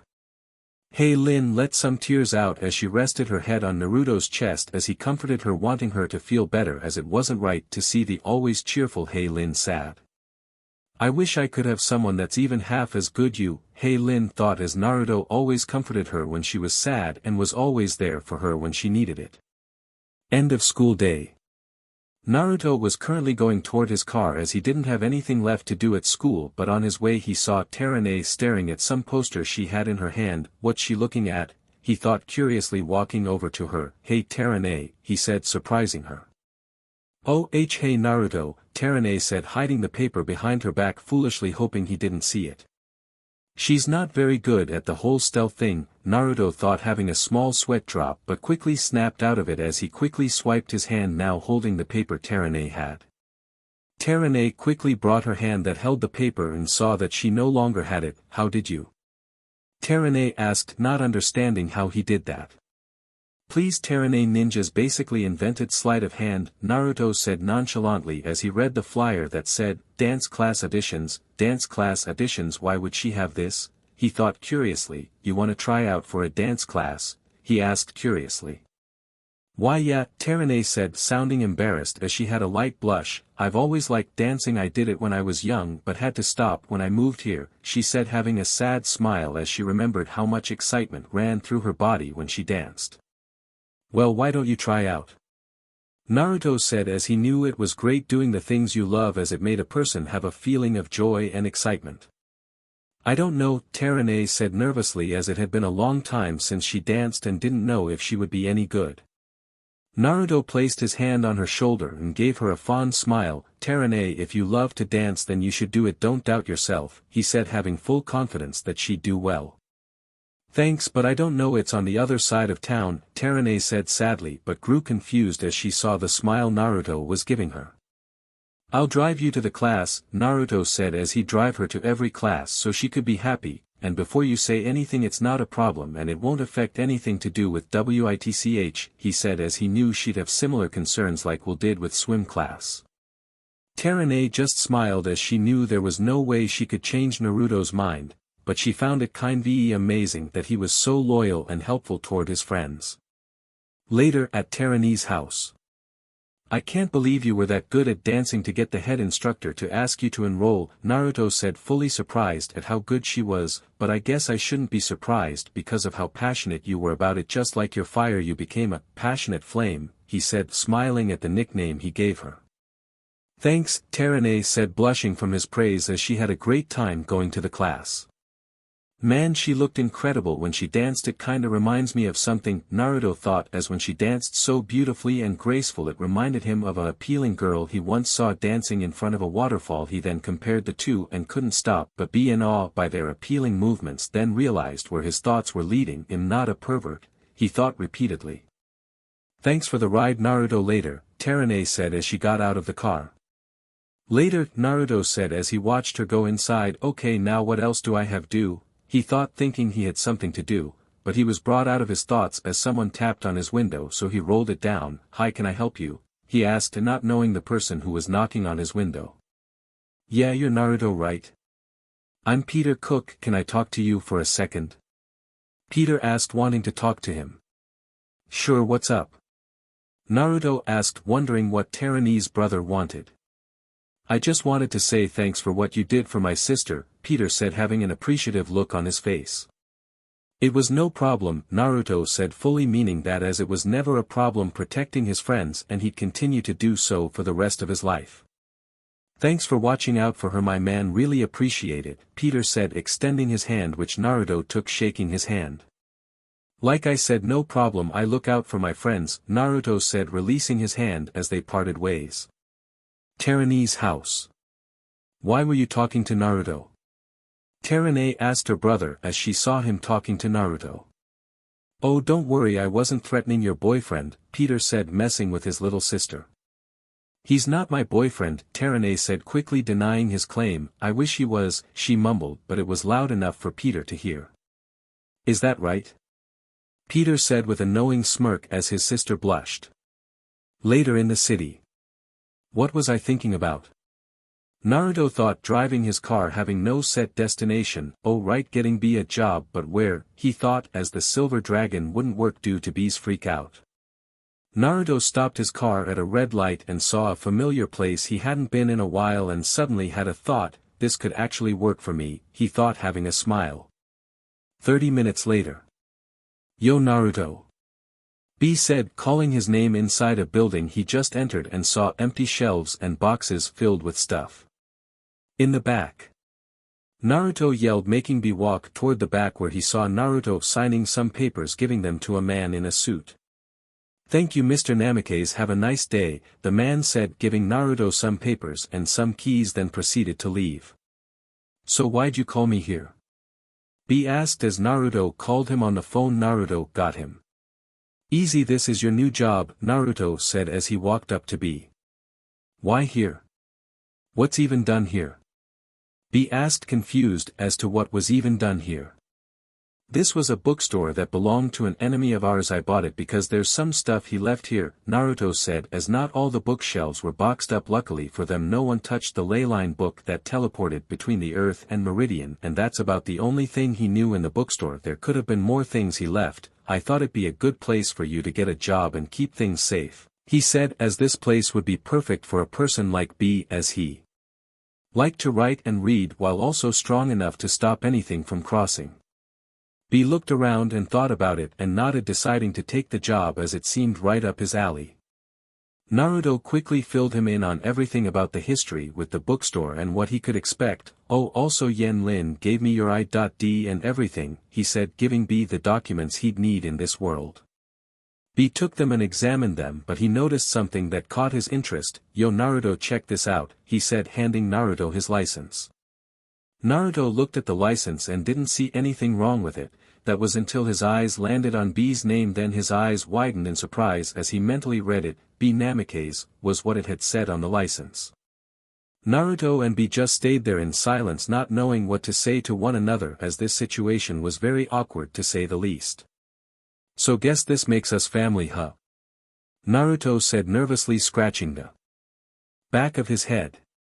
Guess so my lil bro, B said with a smile at the prospect of having a little bro. The two Jinchuriki just shared a moment of joy at the prospect of having something that all Jinchuriki have wanted, a family. Will's apartment. Okay, I'll save you the birds and the bees, Susan said as she knew it would be torture for her daughter.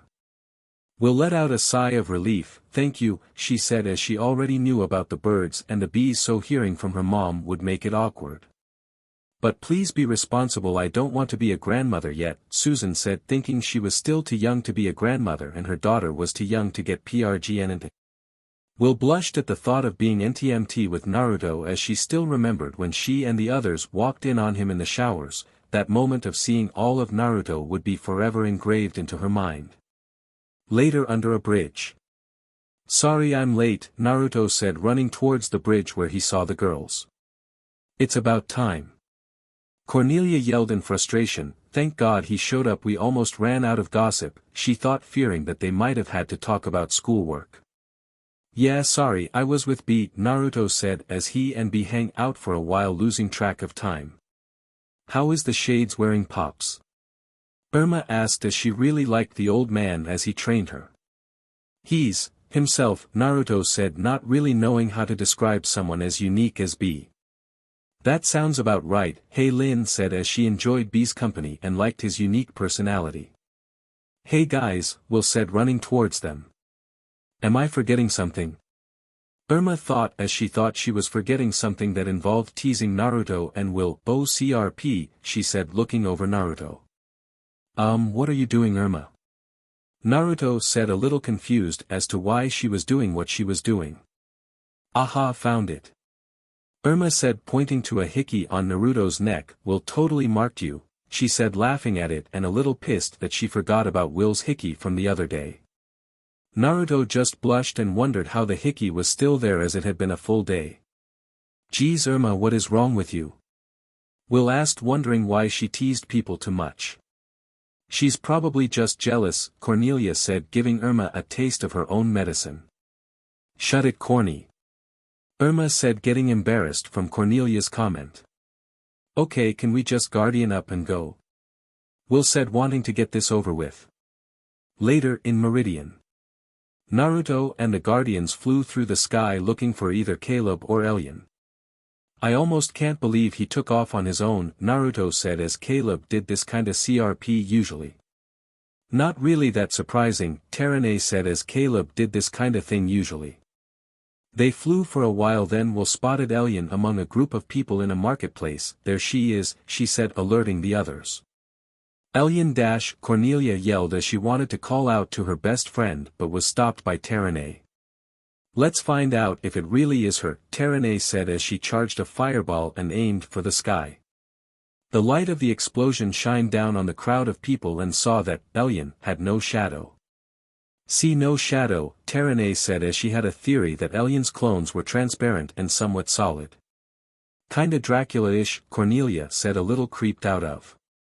That's impressive, Naruto thought, amazed by her idea and that she helped him get a good grip on Elian's clones. They aren't like regular clones like my shadow clones but aren't like illusionary clones, they're like a mixture of both, having a somewhat solid mass but are empty shells, he thought, thinking that was what the clones were. Hei Lin saw a clone and sent a strong gust and saw that it had little to no effect on her. Okay, this is gonna take too long, Naruto said, seeing many clones around them. Allow me to take care of this, he said, confusing the girls as to what he was gonna do. Naruto landed on the ground and closed his and created a strong whirlwind with some leaves around him. The ground started shaking almost as if it were rumbling. He made fire blaze into the sky, water rained down almost pouring, and static traveling through the air, appearing and disappearing almost out of nowhere, and when all that happened, all the clones of Elian around him and the girls disappeared. The girls were in awe of what they had seen as they were amazed that Naruto used their elements like that simultaneously. Oh my god, that was amazing! Hei Lin said in excitement, not knowing how to describe what she saw. Irma didn't know what to say as she just witnessed Naruto use all of the girls' elements simultaneously. Will felt incredibly hot as she just watched her boyfriend do what he did and ached for his touch and to be held by him. Cornelia was amazed by what he did and felt an incredibly strong attraction toward him. Terane just stared at him in awe, incredibly impressed by what he did with their elements. Any ideas as to how we can find the real Elian? Naruto asked, wanting to find the real Elian and also brought the girls out of their thoughts. Hei Lin had an idea, tried focusing on her powers and listened to the sound that was traveling through the air and focused in on any voices that may have sounded like Elian. Then she heard her. I got her, she's at the palace, she said as everyone flew toward the castle. Phobos Castle. Elian and Phobos entered the throne room where they saw Cedric, a few guards and Caleb tied up and gagged. For your pleasure, Princess Elian, a cup of tea and a rebel commando, Cedric said happily, because as soon as Elian was done talking to Caleb he would get to have some fun with him. Caleb, you know, I always thought we were friends, but then you also IED me to believe that you were from Earth, Elian said as she hated her former friends and the rebels who attacked her and her brother's kingdom. But I do want you to listen to me very carefully, she said, glaring right at him, her eyes glowing a bright white light. Caleb looked directly at her and stopped struggling as he felt waves of power coming off of her. As long as you and the rebels didn't have anything to do with Naruto being under the Guardian's control, I promise nobody will be hurt, Elian said as she wanted the rebellion to be resolved peacefully, but if they had anything to do with Naruto being manipulated, she would raise hell and rock the very rebel ion to its core till they were all on their knees. Caleb's eyes widened as he heard that, then looked and glared at Phobos, because he could guess that Phobos had been filling her head with lies about the rebellion, himself, the Guardians, and Naruto. Wait, she said, Naruto was under the Guardians' control. What did Phobos say that made Elian think Naruto isn't the enemy? Caleb thought, wondering why Phobos painted Naruto out as someone who wasn't the enemy. The princess is willing to be open to negotiations for the release of her fiancé, Phobos said, smiling as he said that to Caleb, watching his eyes pop out in surprise. Naruto. Her fiancé. Caleb yelled mentally, not knowing how to process what he just heard. Before anything else could be said, a guard ran toward them. The Guardians and a man are attacking, he yelled in alarm. Phobos, Elian, and Cedric went toward the open door and saw multiple explosions and guards flying in random directions. Elian glared at them in anger, wanting to unleash all the rage she had stored up, but that disappeared when she spotted Naruto taking on a score of guards, taking them on with nothing but his bare hands and not receiving a single wound or hit, which impressed Elian at how skillful and graceful he moved as he fought. Man, he's so handsome, she thought dreamingly, seeing him in an amazing red jacket with black flames in a orange and black tracksuit. Archers, fire! Cedric yelled, commanding his troops, hoping that at least one of them would hit a guardian. The troops all shot arrows at the guardians in the attempt, one of them actually making their mark. Irma manipulated the moisture in the air, creating some storm clouds, making it rain down over the castle. Will took the opportunity and manipulated the positive and negative charges, making lightning, then manipulated it, striking the soaked ground, electrifying it, shocking all the guards that were in contact with the water. Lin then blew a gust of wind, making the rain turn to hail and some of the guards and unconscious guards, freezing them. Even though hail was coming down and it was misty, Cornelia could clearly see Elian with Cedric and Phobos. I have to do something, Elian said as she couldn't stand and do nothing as she watched her guards freeze and her fiancé fight against her. No, dear sister, I can't let you do that, Phobos said as he couldn't take the risk with Elian getting near any of them. But Elian was saying, wanting to take a stand. No buts, Phobos said, putting his foot down, then looked toward Cedric. I'll take the princess to safety, dispatch those pests, he said, taking her away. Elian, wait. Cornelia said, flying toward her, but was stopped by Will. Cedric transformed as soon as the princess was out of sight. Cornelia, stop. We don't even know if that's the real her, Will said as she didn't want to risk falling into a trap. It's her, Phobos was with her, Naruto said as he was able to tell the clones away from the original, and the fact Phobos was with that Elian proved it even more. See?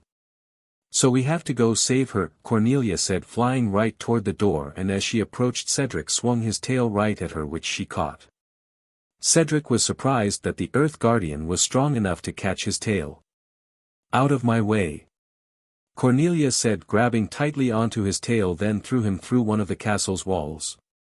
Oh man, it's another Tsunade, Naruto thought fearfully, not wanting to be on the receiving end of one of those punches. Oh man, Cornelia, you were like Supergirl. Lin said, geeking out about her friend's strength. Great, Corny's gonna have an even bigger ego, Irma mumbled under her breath. If Cornelia heard it, she didn't show it as she dived toward the door, but was stopped suddenly in mid-air, and when the others got closer they saw some spider webs due to the light that hit it. Move and your friend dies, Miranda said on the other side of the web. CRP, we can't do anything on our end without hitting Cornelia, Naruto thought as Miranda was in a position where she could snap Cornelia's neck or just used her sharp nails and rammed it through her chest. How about I cut in? Caleb said, jumping on top Miranda as if she were a springboard, and cut the webs around Cornelia. How about I cut in? Geez, how can one get so cheesy? Naruto thought as that line was just terrible, but he saved Cornelia from being killed, so he gets a pass, this time, he thought as he brought his attention back to the fight. You alright? Naruto asked as she got back in the air. Yeah, I'm fine, Cornelia said, pulling some strings of webbing off of her clothes. At that moment Cedric came back through the hole that Cornelia made by throwing him with a full platoon of guards right behind him.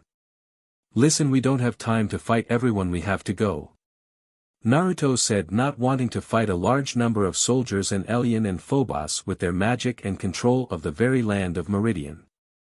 Everyone took off and went to find a portal as they knew they were outnumbered. Later at the park. So anyone know about a missing sketchbook? Lin said, lying on the bench. Can you be more specific? Naruto asked, sitting on a tree branch. I heard Elian talking to Phobos about it, Lin said as she heard their conversation when she searched for her by listening to the sound carried by the air. Her favorite sketchbook. Cornelia exclaimed in realization. I gave it to her for her 8th birthday, she said, remembering the day as clear as ever. That's right, Naruto said as Elian had told him about it in art class. If we can find it we can probably use it as bait, Caleb said, hoping that the sketchbook would be enough. She won't come here. Phobos will probably send someone to get it, Naruto said as he knew Phobos wouldn't risk losing Elian and send someone disposable who wouldn't be missed. Caleb just sighed in frustration as he knew Naruto was right as Phobos was as smart as he was cunning. Oh right, Elian said something to me, he said remembering their conversation.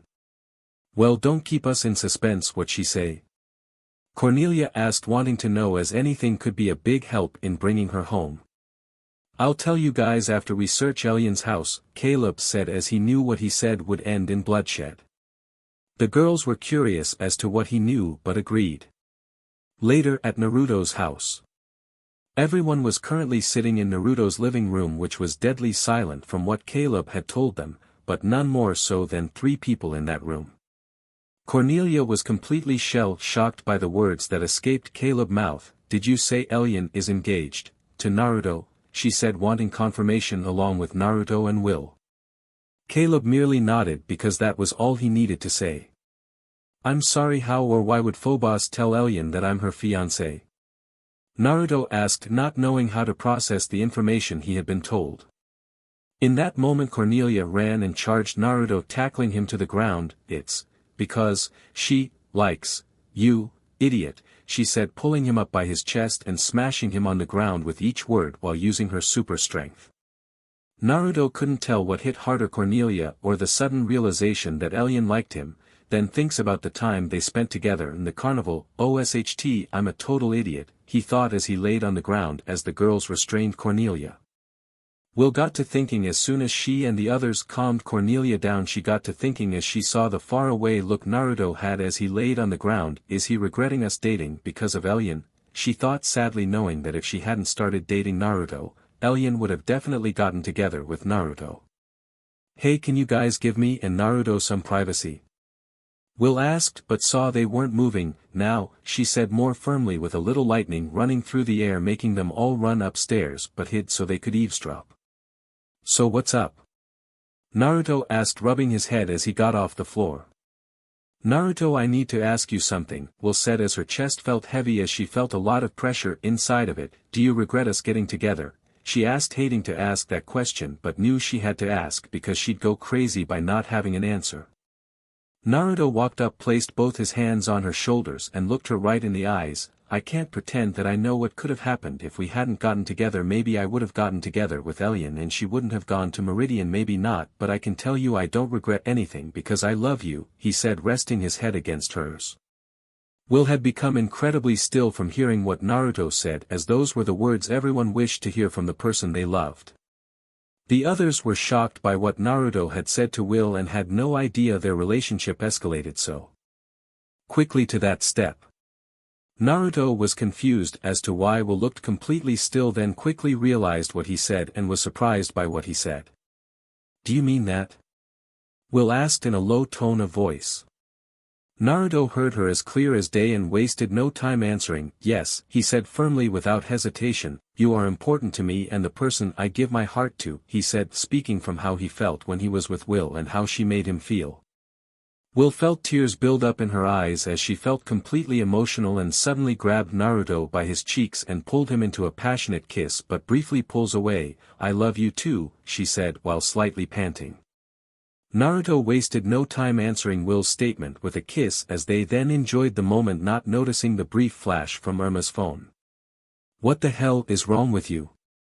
Cornelia quietly yelled, not understanding how she could be so intrusive on such a romantic moment. Nothing, this is just blackmail material, Irma said, fully intending on using this to tease both Will and Naruto, but noticed something. Where'd Caleb go? She asked, noticing he was gone. He saw B and went to talk to him, Terene said, curious as to what Caleb would want with B. I'm surprised he'd even talk to B, Cornelia said, as it was no mystery Caleb got annoyed very quickly and wondered why he would go to the most annoying person ever. Guys, we gotta go. Naruto yelled, getting everyone's attention as the clone he left in Elian's house dispelled. Later at Elian's house. Why didn't your clone go after them? Caleb asked, sounding irritated.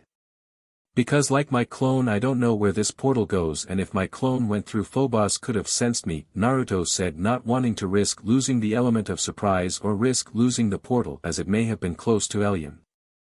Caleb conceded to that point, as letting Phobos know about them getting close to Elian would make him take even more drastic measures to keep Elian close and secure, meaning it would get even harder for them to get to her. The Lurdans really pigged out, Hey Lin said, seeing a lot of candy bars covered in slime. Blunk, think you can follow the scent of that candy? Caleb said, wanting to see if Blunk's strong nose could track the Lurdans to whatever location they went to. Naruto hoped they found Elian so he could apologize to her for not realizing her feelings. Meridian. Hey Naruto, can't you I don't know sense Elian with that sage mode thing? Irma asked as they followed Blunk. I actually tried before, but for some reason I can't sense her, Naruto said, having some ideas as to why. It might be because her power is from Meridian itself, he said, as that was the only theory he had that made the most sense, and when he tried it for Phobos he could actually sense him due to his corrupt power and very dark presence. So basically our best chance to find Elian right now is Blunk, Cornelia said, less than pleased by the idea. Listen, he may have certain annoying qualities, Naruto said, not knowing the right words on how to describe Blunk, but he's loyal and has had our back and helped us in any way he could, he said, as he could respect Blunk for trying and helping as best he could, even risking his own life. Chocolate, Blunk said, licking a boulder. Blunk, I've been trick or treating enough times to know that a rock.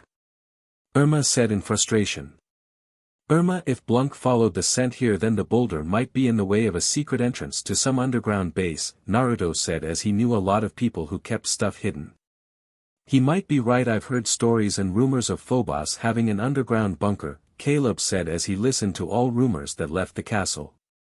Excuse me, Cornelia said, walking up to the boulder and dragged her index finger from the top of the boulder to the bottom, all the while the ground shook, and when her finger reached the bottom the boulder split, revealing it had been cut clean.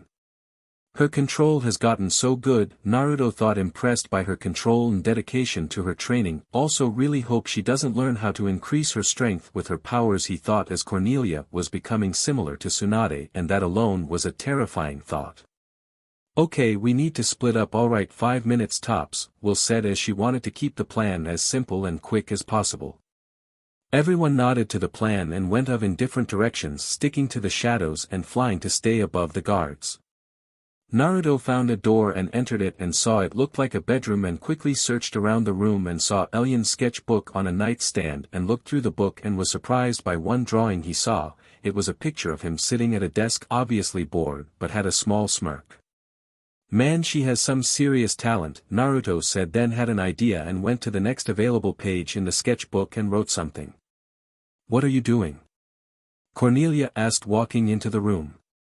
Leaving a message, Naruto said as he handed it to her.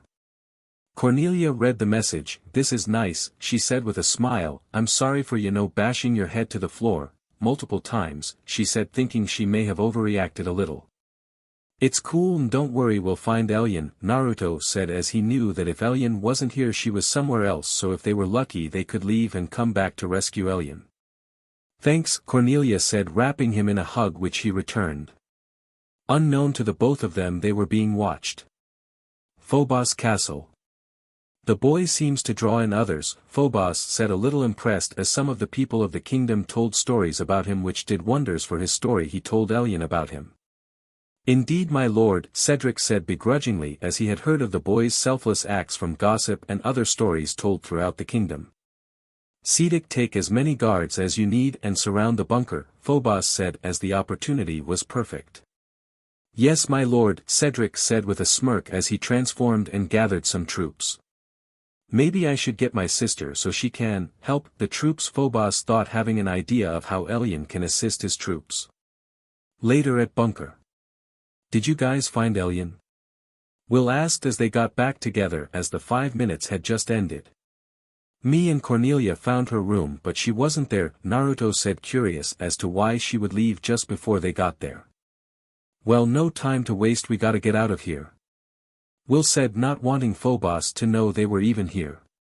As they went toward the entrance and made it outside, they noticed that they were surrounded by Cedric, Miranda, Frost, and a battalion of Lurdans.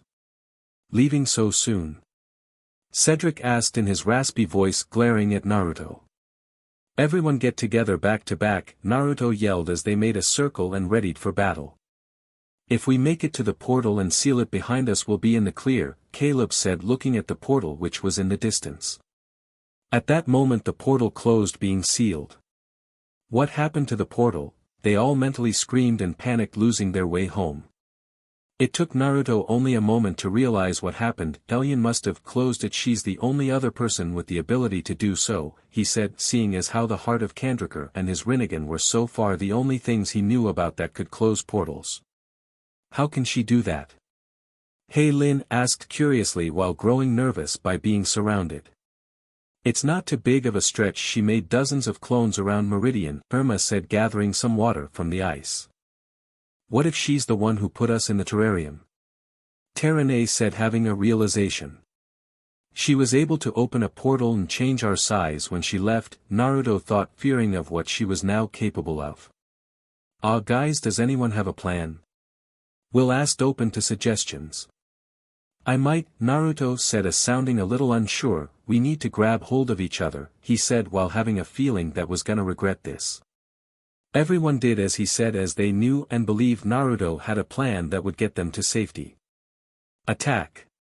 Cedric commanded as every one of his troops charged. Here goes everything! Naruto yelled as he and the other disappeared, making a big yellow flash. Naruto's house. Everyone suddenly appeared in Naruto's living room. OSHT. Irma said, amazed. They were in Naruto's living room. How'd we get here? Terane asked, confused as to what happened. That was me, Naruto said, down on a knee, sweating profusely, looking ready to vomit or pass out.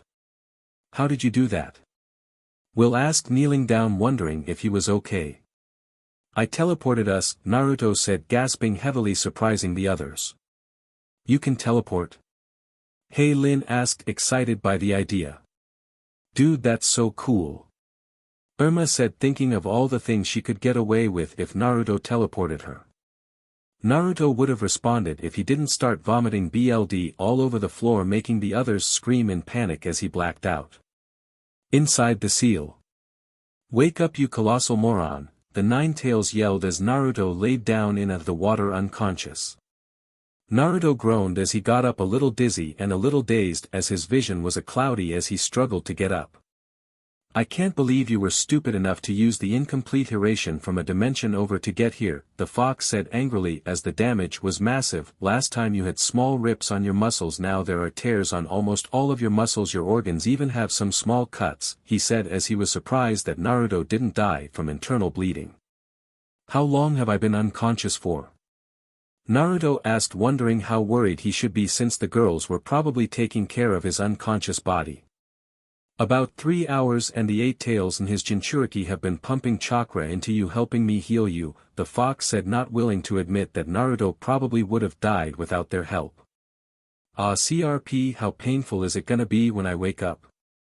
Naruto asked, wondering what kind of pain he'd be hit with. A lot. Have fun, the fox said, sending him out the seal. Naruto's bedroom. Oh, you'd head fox, Naruto groaning as he got out of his bed, a little disoriented as his head was pounding, but when his vision cleared he saw everyone was looking at him, watching his movements closely. Oh my god. Are you okay? How are you feeling? Will asked, panicking a little as she and the others were at Naruto's bedside ever since he had his little incident. Fine as I can be, I guess, Naruto said, feeling sore all over his body. What happened, Naruto? Will asked, worried as to what could have caused Naruto to bleed out like that. I used an incomplete version of my father's signature technique, Naruto said, surprising B. You used the flying Raijin? B asked in surprise, as it had been a long time since he'd seen the technique. Excuse me, mind filling us into what that is? Irma asked, the question on everyone's mind. It's basically teleporting to a marker being the set destination of the teleportation, B said, giving them the basic knowledge of the technique. Naruto's father mastered the technique and was known as the Yellow Flash, and single-handedly took out an entire army in mere seconds, he said, surprising the others as they finally heard something about Naruto's father, and that little bit of information was completely surprising. Your dad really did that? Lin asked, curiously surprised by what his father had accomplished. Yeah, Naruto said, smiling a little as he strived to one day surpass his father. Wait, you said you used an incomplete version of the technique, B asked, wanting confirmation. Yeah, didn't think the damage would be this severe, Naruto said, knowing it was a gamble to use it from a different dimension. Wait, you knew you'd get hurt by using the technique? Will asked, wanting Naruto to answer. Yeah, Naruto said, not knowing the effect his words would have. Dumbass, everyone thought as they knew he was gonna receive a beating. B, get as far away as possible, the Eight Tails said mentally through their bond as he saw through B's eyes that Will was getting angry. Will clenched her fists tightly in rage to the point that her fists turned white and suddenly enveloped her hand in lightning and punched Naruto right across his jaw, surprising everyone. What the hell, Will? Naruto yelled, rubbing the spot he was punched. You could have died and you knew that was a possibility. Will said angrily as she had tears roll down her face, didn't you think about me or the others at all, or of what would have happened to us if you died? She said as her voice sounded like it was cracking. She didn't know what she would have done if he died. Naruto stayed quiet after hearing that as he had no response to her question. I only wanted you guys to be safe, he said, not knowing how else to respond to her question. Will's temper cooled down a little. We're not helpless, Naruto, we may not be as strong as you, but we're no pushovers, she said, as that was the whole point of their training. So how long do you think till you're all healed up? Terane asked curiously as he had healed quickly from serious injuries before. I took me half a day the first time, but that was way less severe, Naruto said, not realizing the gravity of what he said. The first time, they all yelled, making Naruto wince. Probably should have kept my mouth shut, Naruto thought nervously. Later in Meridian, inside the bunker. Elian had just teleported back to the bunker as she forgot her sketchbook. She looked over her sketchbook, turning to each page, and when she reached a certain page she saw a written message that said, I'm sorry, I didn't realize your feelings, Naruto. Elian's eyes widened in surprise from the message as it meant Naruto was here. I hope you're okay, Naruto, she thought, hoping he was alright. Naruto's house. What the hell is wrong with you? The guardians yelled at Naruto. I really need to keep my mouth shut, Naruto thought plainly as they all yelled and glared at him. Glad I'm not him, B thought as he had been on the receiving end of being scolded a lot and was glad he wasn't on the receiving end this time. Naruto's house.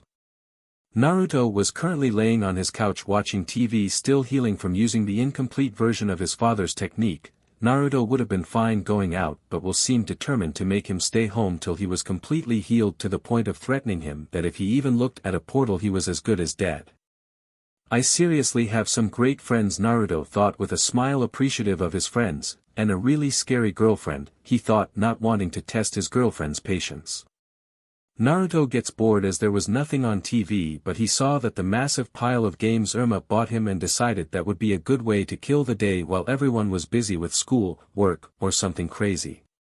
Pet store. Thanks for the help, Matt, Will said as Matt's grandfather packed up some bags for her. No problem, and can you ask Naruto if he'll join the band for me? Matt asked, since they were now down a guitarist since they kicked Nigel out and he had to transfer to East Heatherfield. Done, Will said as he really helped her out, and it would have been pretty cool to watch and hear Naruto sing and play his guitar. As Will paid for her purchases, Matt and his grandfather suddenly collapsed onto the floor while the blinds closed and all the animals' cages suddenly opened. Guy, what's happening? Hey, Lin asked as getting a little freaked out. Let me get back to you on that, Irma said, on the same boat as Hey Lin along with the others. I wanted you all to see what I've been learning, Elian said as she was levitating Matt's unconscious body in front of her transparent astral-like body. Put him down, Elian. Will said, glaring at Elian as Matt suddenly dropped to the floor. Not what I meant, you be, she said, hoping her friend was okay. I'd watch how you talk to me. Will, things can get nasty real quick, Elian said as the animals in the pet store started to gain violent appearances and glared at the girls with red eyes. You can settle whatever grudge you have against me later, just leave others out of it. Will said, not wanting to put Matt or his grandfather at risk. Elian hesitated for a moment, then quickly regained her bearings. I'm not taking advice from people who would manipulate my fiancé, she said, glaring at all of them. Elyon, what Phobos has been telling you is all lies, Cornelia said, hoping to reach her friend. Enough. Elyon said, her voice causing the ground to shake. Know that if you don't release Naruto and continue to bring harm to Meridian, you all will regret not heeding my warning, she said as her form faded away. How are Matt and his grandpa? Will asked, walking over to Matt, watching where she stepped, not wanting to step on the animals. They're good, Terene said, checking Mr. Olsen's pulse, seeing that he was okay. My head, Matt said, getting up. You okay? Will asked, hoping that whatever Elyon did didn't do any permanent harm. Yeah, whoa, Matt was saying, till a silver-colored mouse with a white underbelly jumped on top of his shoulder, licking his face, making Matt laugh. Ah, he's so cute. What is he? Hey Lin asked, seeing the small adorable creature. That, my dear, is a dormouse. He's about a year old, Mr. Olsen said, picking up a snake and put it in its glass cage. He's really is kinda cute, Irma said, extending her finger, petting him carefully. Yeah, so is he yours? Cornelia asked curiously as the dormouse leaped on Matt's head. He's not mine, but maybe, Matt said, his mind drifting toward the thought of having a pet. It's kinda ironic, I wanted a pet and my grandpa owns a pet store, he thought. Well, why not my boy? He yours, Mr. Olsen said, as he could see the way that the dormouse had already bonded with his grandson. Oh, what will you name him? Hey Lin asked. How about Huggles? Matt asked the dormouse. The dormouse made some happy noises, almost as if he accepted the name. Ah, that name's adorable. Hey Lin said, squealing from how adorable Huggles' name was. Well, we should get going, Will said, wanting to go check up on Naruto. Later, at Naruto's house. Okay, I'll bite. What's in the box? Naruto asked as he looked at the small box Will placed in front of him. You're gonna have to open it to find out, Will said, being completely vague, rsng Naruto's curiosity. Yeah, Naruto, open it, Irma said teasingly. Irma, we're trying to convince him, not scare him, Cornelia said, not wanting Irma to make Naruto nervous. Okay, I'm opening it, Naruto said as he didn't want a fight to emerge. He slowly opened the small box, waiting for something to happen, but when he opened it he saw that it was a small black and white husky puppy which was currently sleeping. Ah, he's adorable, he said, gently petting the small pup, waking it up, and when its blue eyes landed on Naruto, the two stared at each other till suddenly the pup jumped at Naruto, licking his face, making him laugh. A man and his dog, Irma said, seeing Naruto liked his new animal companion. I think it's cute, Hey Lin said, thinking it was cute. So how do you like your little buddy? Will asked, seeing that he enjoyed the gift she got him. I love him, thanks Will, Naruto said, putting the pup on his lap. So what's his name? Terene asked, curious to what Naruto would name him. How about Hunter? You like that little guy? Naruto asked the pup, who let out a small cute bark almost as if he was agreeing to the name. Hunter it is, he said, petting the now named Hunter as he got comfortable on Naruto's lap. Oh Naruto, Matt asked me to give you a message. He wants to know if you want to join Rec 55, Will said, giving Naruto the message. Naruto thought about it for a moment and nodded. I'm game, he said, thinking it would be cool. Yo, B said, making his presence known as he entered the house and saw that everyone was in the living room. What's happening? He asked, wondering why everyone was in the living room. Meet our new roommate B, Naruto said, getting B to look at his lap to see a small dog. Ah, B said, unable to deny how cute the little dog was. As everyone fawned over the new dog, Naruto saw Cornelia walk to his kitchen, no one else seeing her walk away. You okay, Cornelia? Naruto asked as he walked toward her, noticing her sad demeanor. I'm fine, Cornelia said, her voice cracking up a little. Cornelia, Naruto said, placing his hand on her shoulder, and when she turned her, letting Naruto get a good look at her face, letting him see that her eyes were a little red as she cried a little. Are you okay? He asked, now worried for her. It's nothing, Cornelia said as she wiped away the tears on her face. I'm fine, she said, looking away from Naruto. Cornelia, talk to me, I'm your friend, you can tell me anything and I wouldn't tell a soul, Naruto said, placing his hand on her shoulder, wanting her to know whatever she said would be between them and he wouldn't tell anyone. Cornelia smiled and perked up a little from Naruto's attempt to put her at ease. We saw Elian, she said, surprising Naruto as he kept quiet, wanting to hear whatever was going through her mind. She mad at us and it hurts that she doesn't believe me and that Phobos is manipulating her, she said, finding it a little difficult to breathe. Cornelia, it's okay to be worried about Elian, Naruto said, knowing the feeling. My best friend did something very similar, he said, remembering when Sasuke went rogue. He left and tried to sever all his ties and bonds with everyone, he said, remembering the words that were said that day. Did you ever get him back? Cornelia asked, hoping the answer was yes. No, Naruto said, making Cornelia a little downcast, but I never gave up and kept trying, and that's what you need to do for Elian, keep trying and never give up, he said, as he knew giving up on one's friends was never the right answer. Cornelia smiled and wrapped him in a hug, grateful for his words and support. Naruto returned the hug, happy that she felt better. Yo Naruto! Irma called out, unknowingly killing the moment between Naruto and Cornelia. What is it, Irma? Naruto asked, wondering what she wanted as he walked back. I see you've been playing the games, I gotcha, Irma said, holding up some game cases. So how were they? She asked, eagerly wanting to know as she was really into video games. Great, killed most of my day, Naruto said, as they were great and exciting to play. Wanna go around?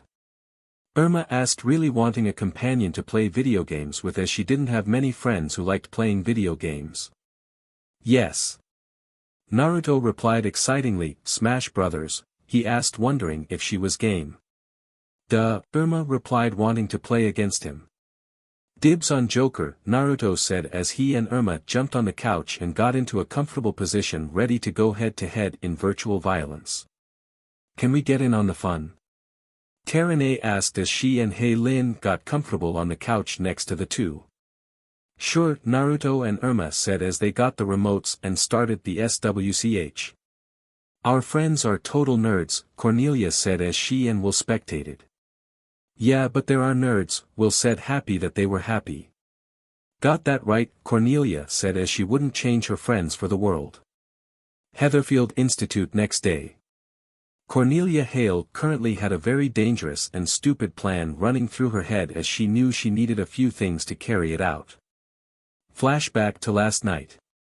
Hey Naruto, how do you do that wall-walking thing? Cornelia asked as Naruto was in his kitchen getting a snack, and just moments ago she had a crazy plan come to her head and needed to know something. Oh, easy, you just need to focus on your chakra and the soles of your feet, Naruto said, as that was basically the whole explanation he got. Here, I'll show you, he said, walking up his kitchen wall. Naruto.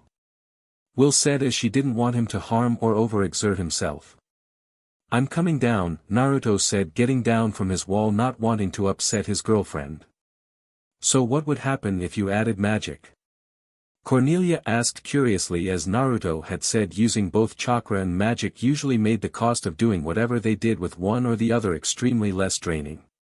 Funny thing, magic actually can't stick you to a wall, Naruto said as he tried it and it didn't work whatsoever. But when you add it with chakra it propels you away from what you're standing on, he said, as it was amazing to do that as it reduced him from stopping to land on the trees as much. So which is better to use for training? Cornelia asked, wondering which was safer to use. The chakra one, as it's safer to use but harder, since if you use the one with chakra and magic and even momentarily lose control you'll be propelled from whatever you're standing on, Naruto said, not wanting her to try something dangerous without him being there. Yeah, don't want that to happen, Cornelia thought, thinking the thing she was gonna climb was too high to drop without wings, and being noticed would definitely happen if she fell. Flashback end. Now all I need is the heart, Cornelia thought as she needed a distraction for the others. Later at gym.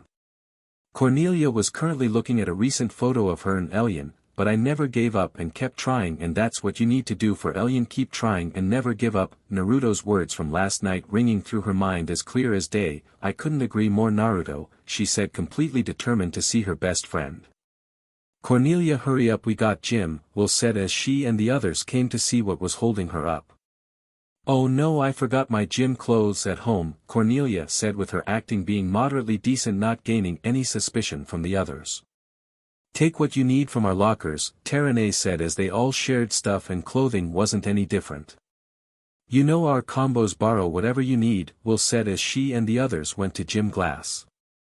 Okay, I will, Cornelia said as she went towards Will's locker and took the heart of Kandrakar, Spord Lartza, she said making her astral drop double. Follow these instructions, she said giving the astral drop a piece of folded paper as she left.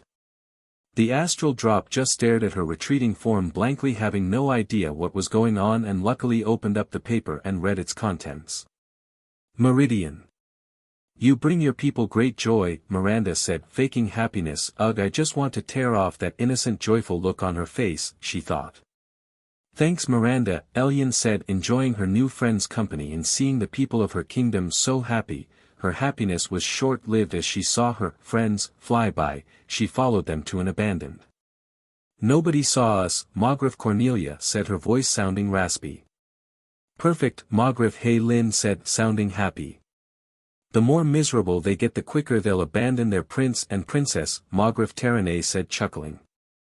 And then the rebels can come in and overthrow Miss Rightful Heir, Magreth Will said as her eyes drifted toward the crates Elian hid behind. What's wrong with their voices? Elian thought, thinking all their voices sounded off. What are you doing here?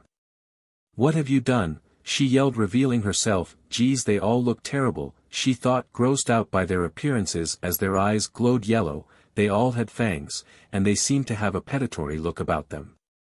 You'll see, Magreth Irma said in a hissing voice as she and the others took off. Your friend set fire to 2 buildings, Miranda said, lying through her teeth as she was the one to set the fires and hoped the worst had happened and felt bad she couldn't take credit. Guards, go put out that fire, Elian called out to her guards, wanting them to help put out the fire. How could they, she thought, wondering how they could attack defenseless people.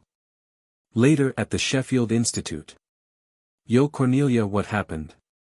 You missed gym, Irma asked, seeing her sitting on a bench in the locker room. Yeah, the coach was mad, Terene said as Cornelia and the coach had a particular hate-filled relationship, and when Cornelia didn't show, the coach went ballistic that Cornelia was ditching her class. Ugh, Cornelia's astral drop said, not able to think of what to say. Are you alright? Hey Lin asked, curiously concerned for her friend as she acted strange. Ugh, oh, Cornelia's astral drop said, realizing the original gave her instructions, so she took out the instructions and started reading the paper, which was currently upside down. Irma walked over and took the paper from Cornelia and read it over. Okay, she's an astral drop, she said, stuffing the paper in her pocket as the clone disappeared. Right, they disappear when we say their name, she thought, forgetting that small detail. Wait, what? Will said, rushing toward her locker and searched for the heart only to find it wasn't there. She did not, she said as she was afraid of what she thought was actually happening. She took the heart and went to Meridian, she said, as that was the only thing that made sense, and the only reason she would actually take the heart was to go to Meridian to see Elian. We gotta go get her back, Hey Lin said, not wanting to just stand there and wait for her if she was in danger. If we do, we won't be at full power or able to fly, Terene said, as they'd be at a disadvantage in human form. We can do this, Naruto trained us for this exact situation, Will said as Naruto prepared them and trained them for this moment.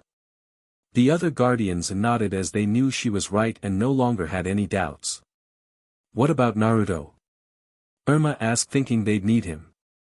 No, Will said firmly, he's still a little hurt and we can do this without him, she said, not wanting him to fight till he was fully healed, as the image of him bleeding on the floor was still fresh in her mind.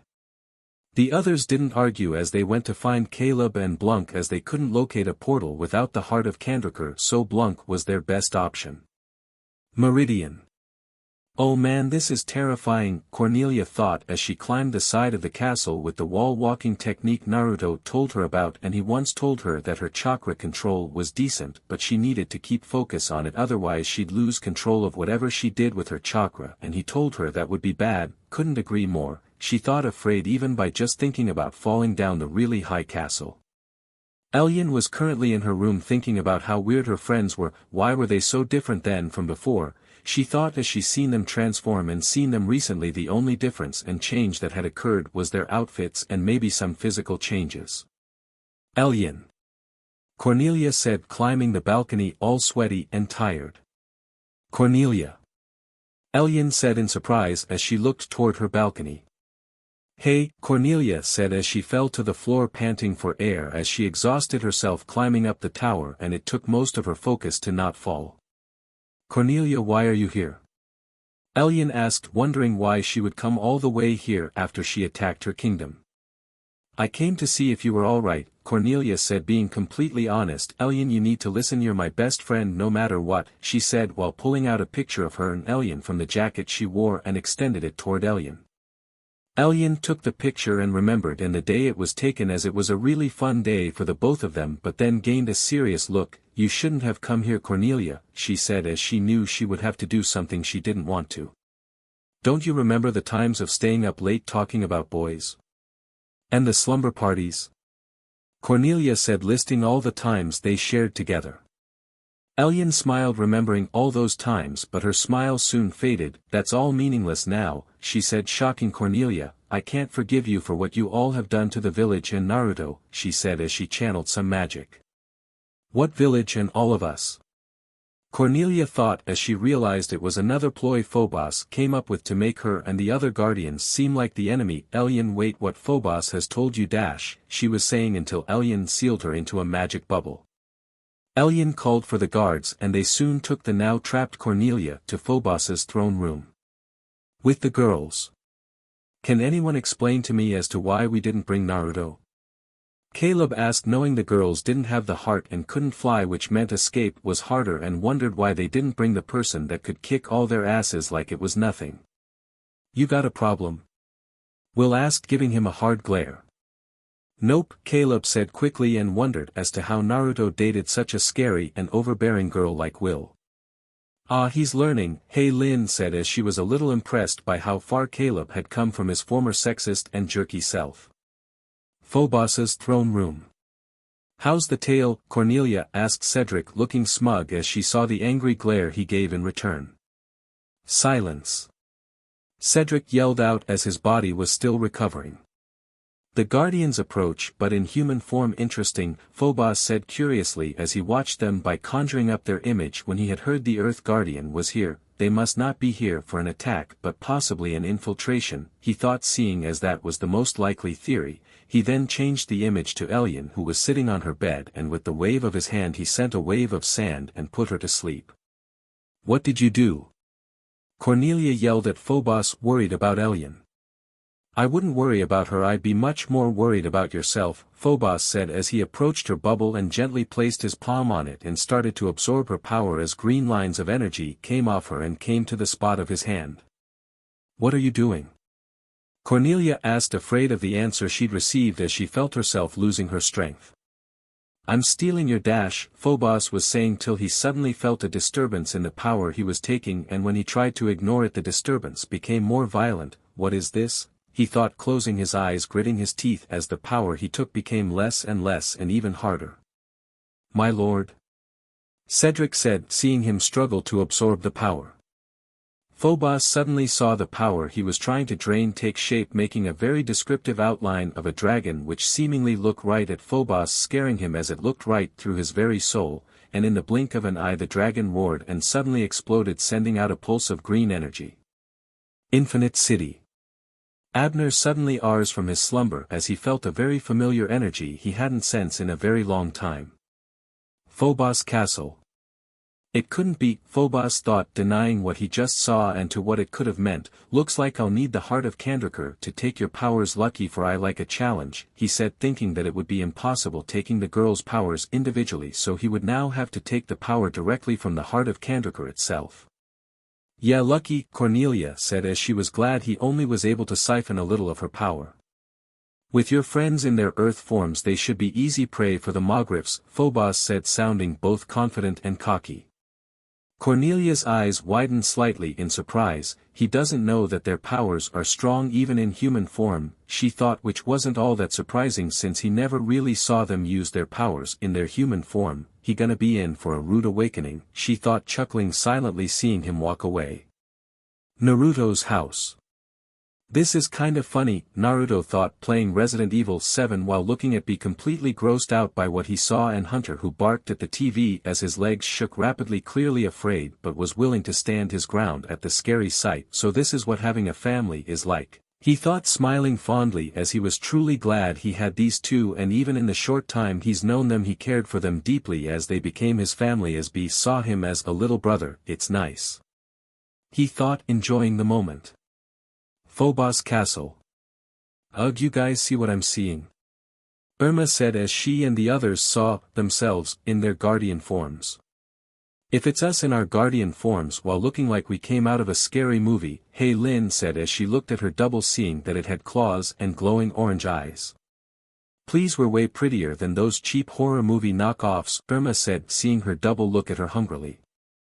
Ugh, guys, save the chit-chat for later, Will said as their doubles charged right at them. Everyone take your doubles. Caleb, you take Cornelia's. Divide and conquer, she said, coming up with a plan on the spot as she got into a fighting stance. Everyone nodded and got a good distance away from each other, not wanting to get caught in each other's fights. Will was currently using her new and improved lightning body as she fought her double. Man, I gotta thank B later, she thought as she practiced with B to improve her lightning. She sent multiple punches at her double. Each blow was incredibly fast and strong, knocking out her double, which then transformed into a giant lizard which had wings. Is that its true form? She thought, turning off her lightning body. Irma was currently dodging her double's attacks. This thing is really starting to tick me off, she thought angrily, but then smiled as she had an idea. She began concentrating and summoned up some water and proceeded to reach her hands out, making whips of water. Game on, she said, using a water WHP, and made it go sideways, hitting her double's eyes, making it blind. She then swung her other WHP, wrapping around her double's waist, and then pulled it and spun around and then released her double, sending it crashing in a wall as it changed into a giant lizard. Geez, these things are uglier than I thought, she thought, grossed out by its appearance. She is not graceful whatsoever, Terene thought, moving gracefully, dodging each attack it sent, using her dance skills to move and fight more swiftly. Man, this fighting style is amazing, she thought as she practiced this style with Naruto, incorporating her skill for dancing into a fighting style which Naruto remarked as deadly, and was even more so when she added her fire. She quickly sent a flamed encased leg sweep, knocking her double on its feet, and shoved her palm on its chest and sent a blast of fire, creating an explosion, knocking her double out as it changed back. Okay, that thing just looks all kinds of wrong, she thought, weirded out by its appearance. Hey Lin was currently using her wind to levitate in the air and fight her double on equal ground. Ugh, I can't keep up with her, she thought as she was barely able to move as swiftly as her double who had wings. Let's see if she can fly in this, she thought, expanding her wind, creating a current which disrupted the creature's flying, making it crash on the ground. But before it could get up, Hey Lin sent a large focused amount of wind right at it, knocking it out, and stay down, she thought, landing on the ground, and watched her double transform. EW, it looks so gross, she thought, disgusted by its appearance. Come on, that the best you got?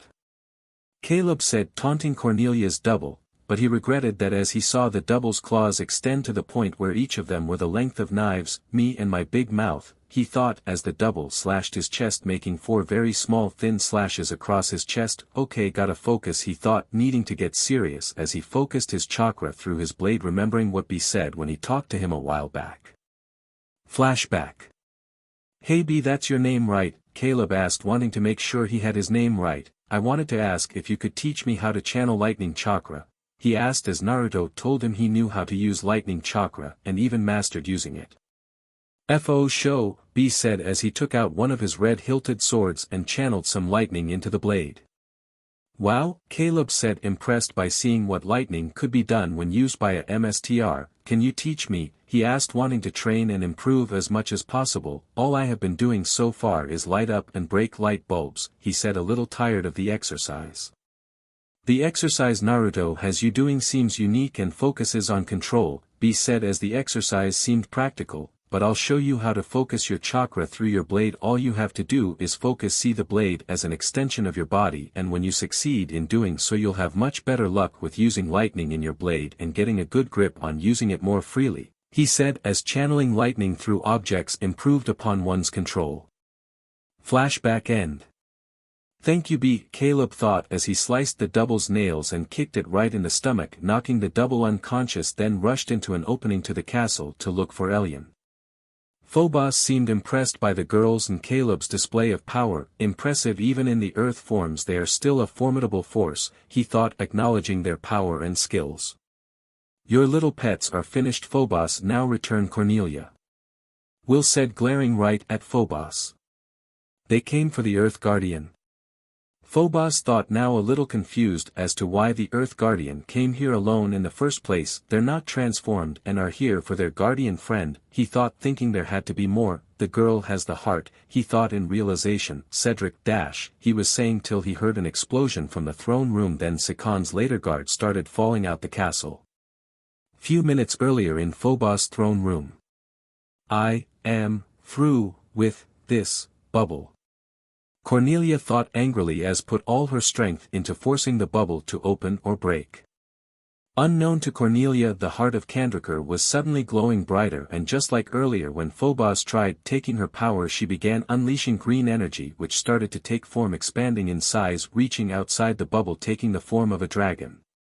As Cornelia tried pushing the bubble, she could have sworn she heard someone say, "You are strong Cornelia, hail, do not give in," but before she could look around to find the voice, she heard an inhuman roar that filled the room, shattering the windows, destroying everything in the throne room. Infinite City.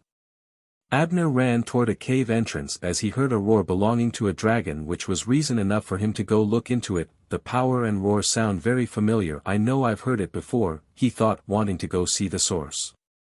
Throne room. What the hell was that? Cornelia thought as she picked herself up, but as she did she heard the sound of guards rushing toward the throne room. CRP, she thought, whose ever voice that was. They were right, I need to be strong, she thought, mentally preparing. There she is, men attack, a guard yelled as a dozen guards rushed toward her. Time to go to work, Cornelia said with a smile as she cracked her knuckles and grabbed the closest guard and sent him through the broken window and charged the other guards. Flashback end. She's too strong. Retreat, a guard yelled as he and other guards screamed as they ran away. How much you wanna bet that Cornelia's behind this? Irma said, smiling as her friend was causing so much destruction and panic. That's a sucker's bet, Terene said sarcastically. It doesn't matter, we need the heart to transform so we can get out of here, Will said as guards started coming through the way they came in. I don't think you'll have to wait long, Hey Lin said, looking up as Cornelia jumped out a hole she made, immediately falling to the ground. We'll catch. Cornelia said as threw the heart at Will as she fell toward the ground. Stop them. Phobos yelled, wanting his guards to intercept and capture the heart. Will caught the heart and said the phrase that transformed them all, Guardians unite, she said, transforming them into their guardian forms. You guys ready to fight? She asked the others as they took off to the air. Yeah, they all said till they were interrupted by a loud inhuman roar. Everyone looked up and saw a white and gold dragon hovering in the air, scaring everyone there. Dragon! Cedric yelled in panic as he knew about the massive amounts of damage it could cause. Why is it here? Phobos thought, frozen in fear. Abner looked around hoping to find the source of the power and roar he heard earlier.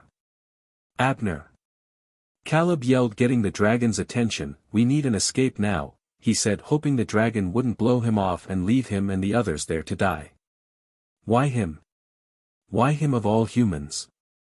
Abner thought depressingly, knowing that Naruto would hate him if he ditched Caleb, so he flew down so Caleb could jump on his back.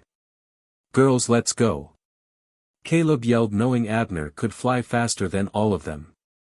The girls came out of their shock and flew up toward the dragon's back. Great, more passengers, Abner thought, not liking to be rode like some form of transportation. Thank you, Abner, Caleb said as he rose up. Abner was surprised that the rebel leader actually said that, as his opinion of him improved a little. Archers, fire! Phobos yelled, commanding his troops. Abner flew out of range for the archers' arrows to hit him, but he smiled as they were still in his range. He inhaled deeply and fired a beam of light which wasn't meant to kill anyone, it was just to give them all a really bad sunburn. So alright folks, that's all for today. Stay tuned for part 9. Do subscribe, like and share for more such videos. Also check out the story and authors pyrohelixdrago, KFB Anime 87 on fanfiction.net. Press the bell icon to be notified first on release. See you in the next video. Till then, goodbye.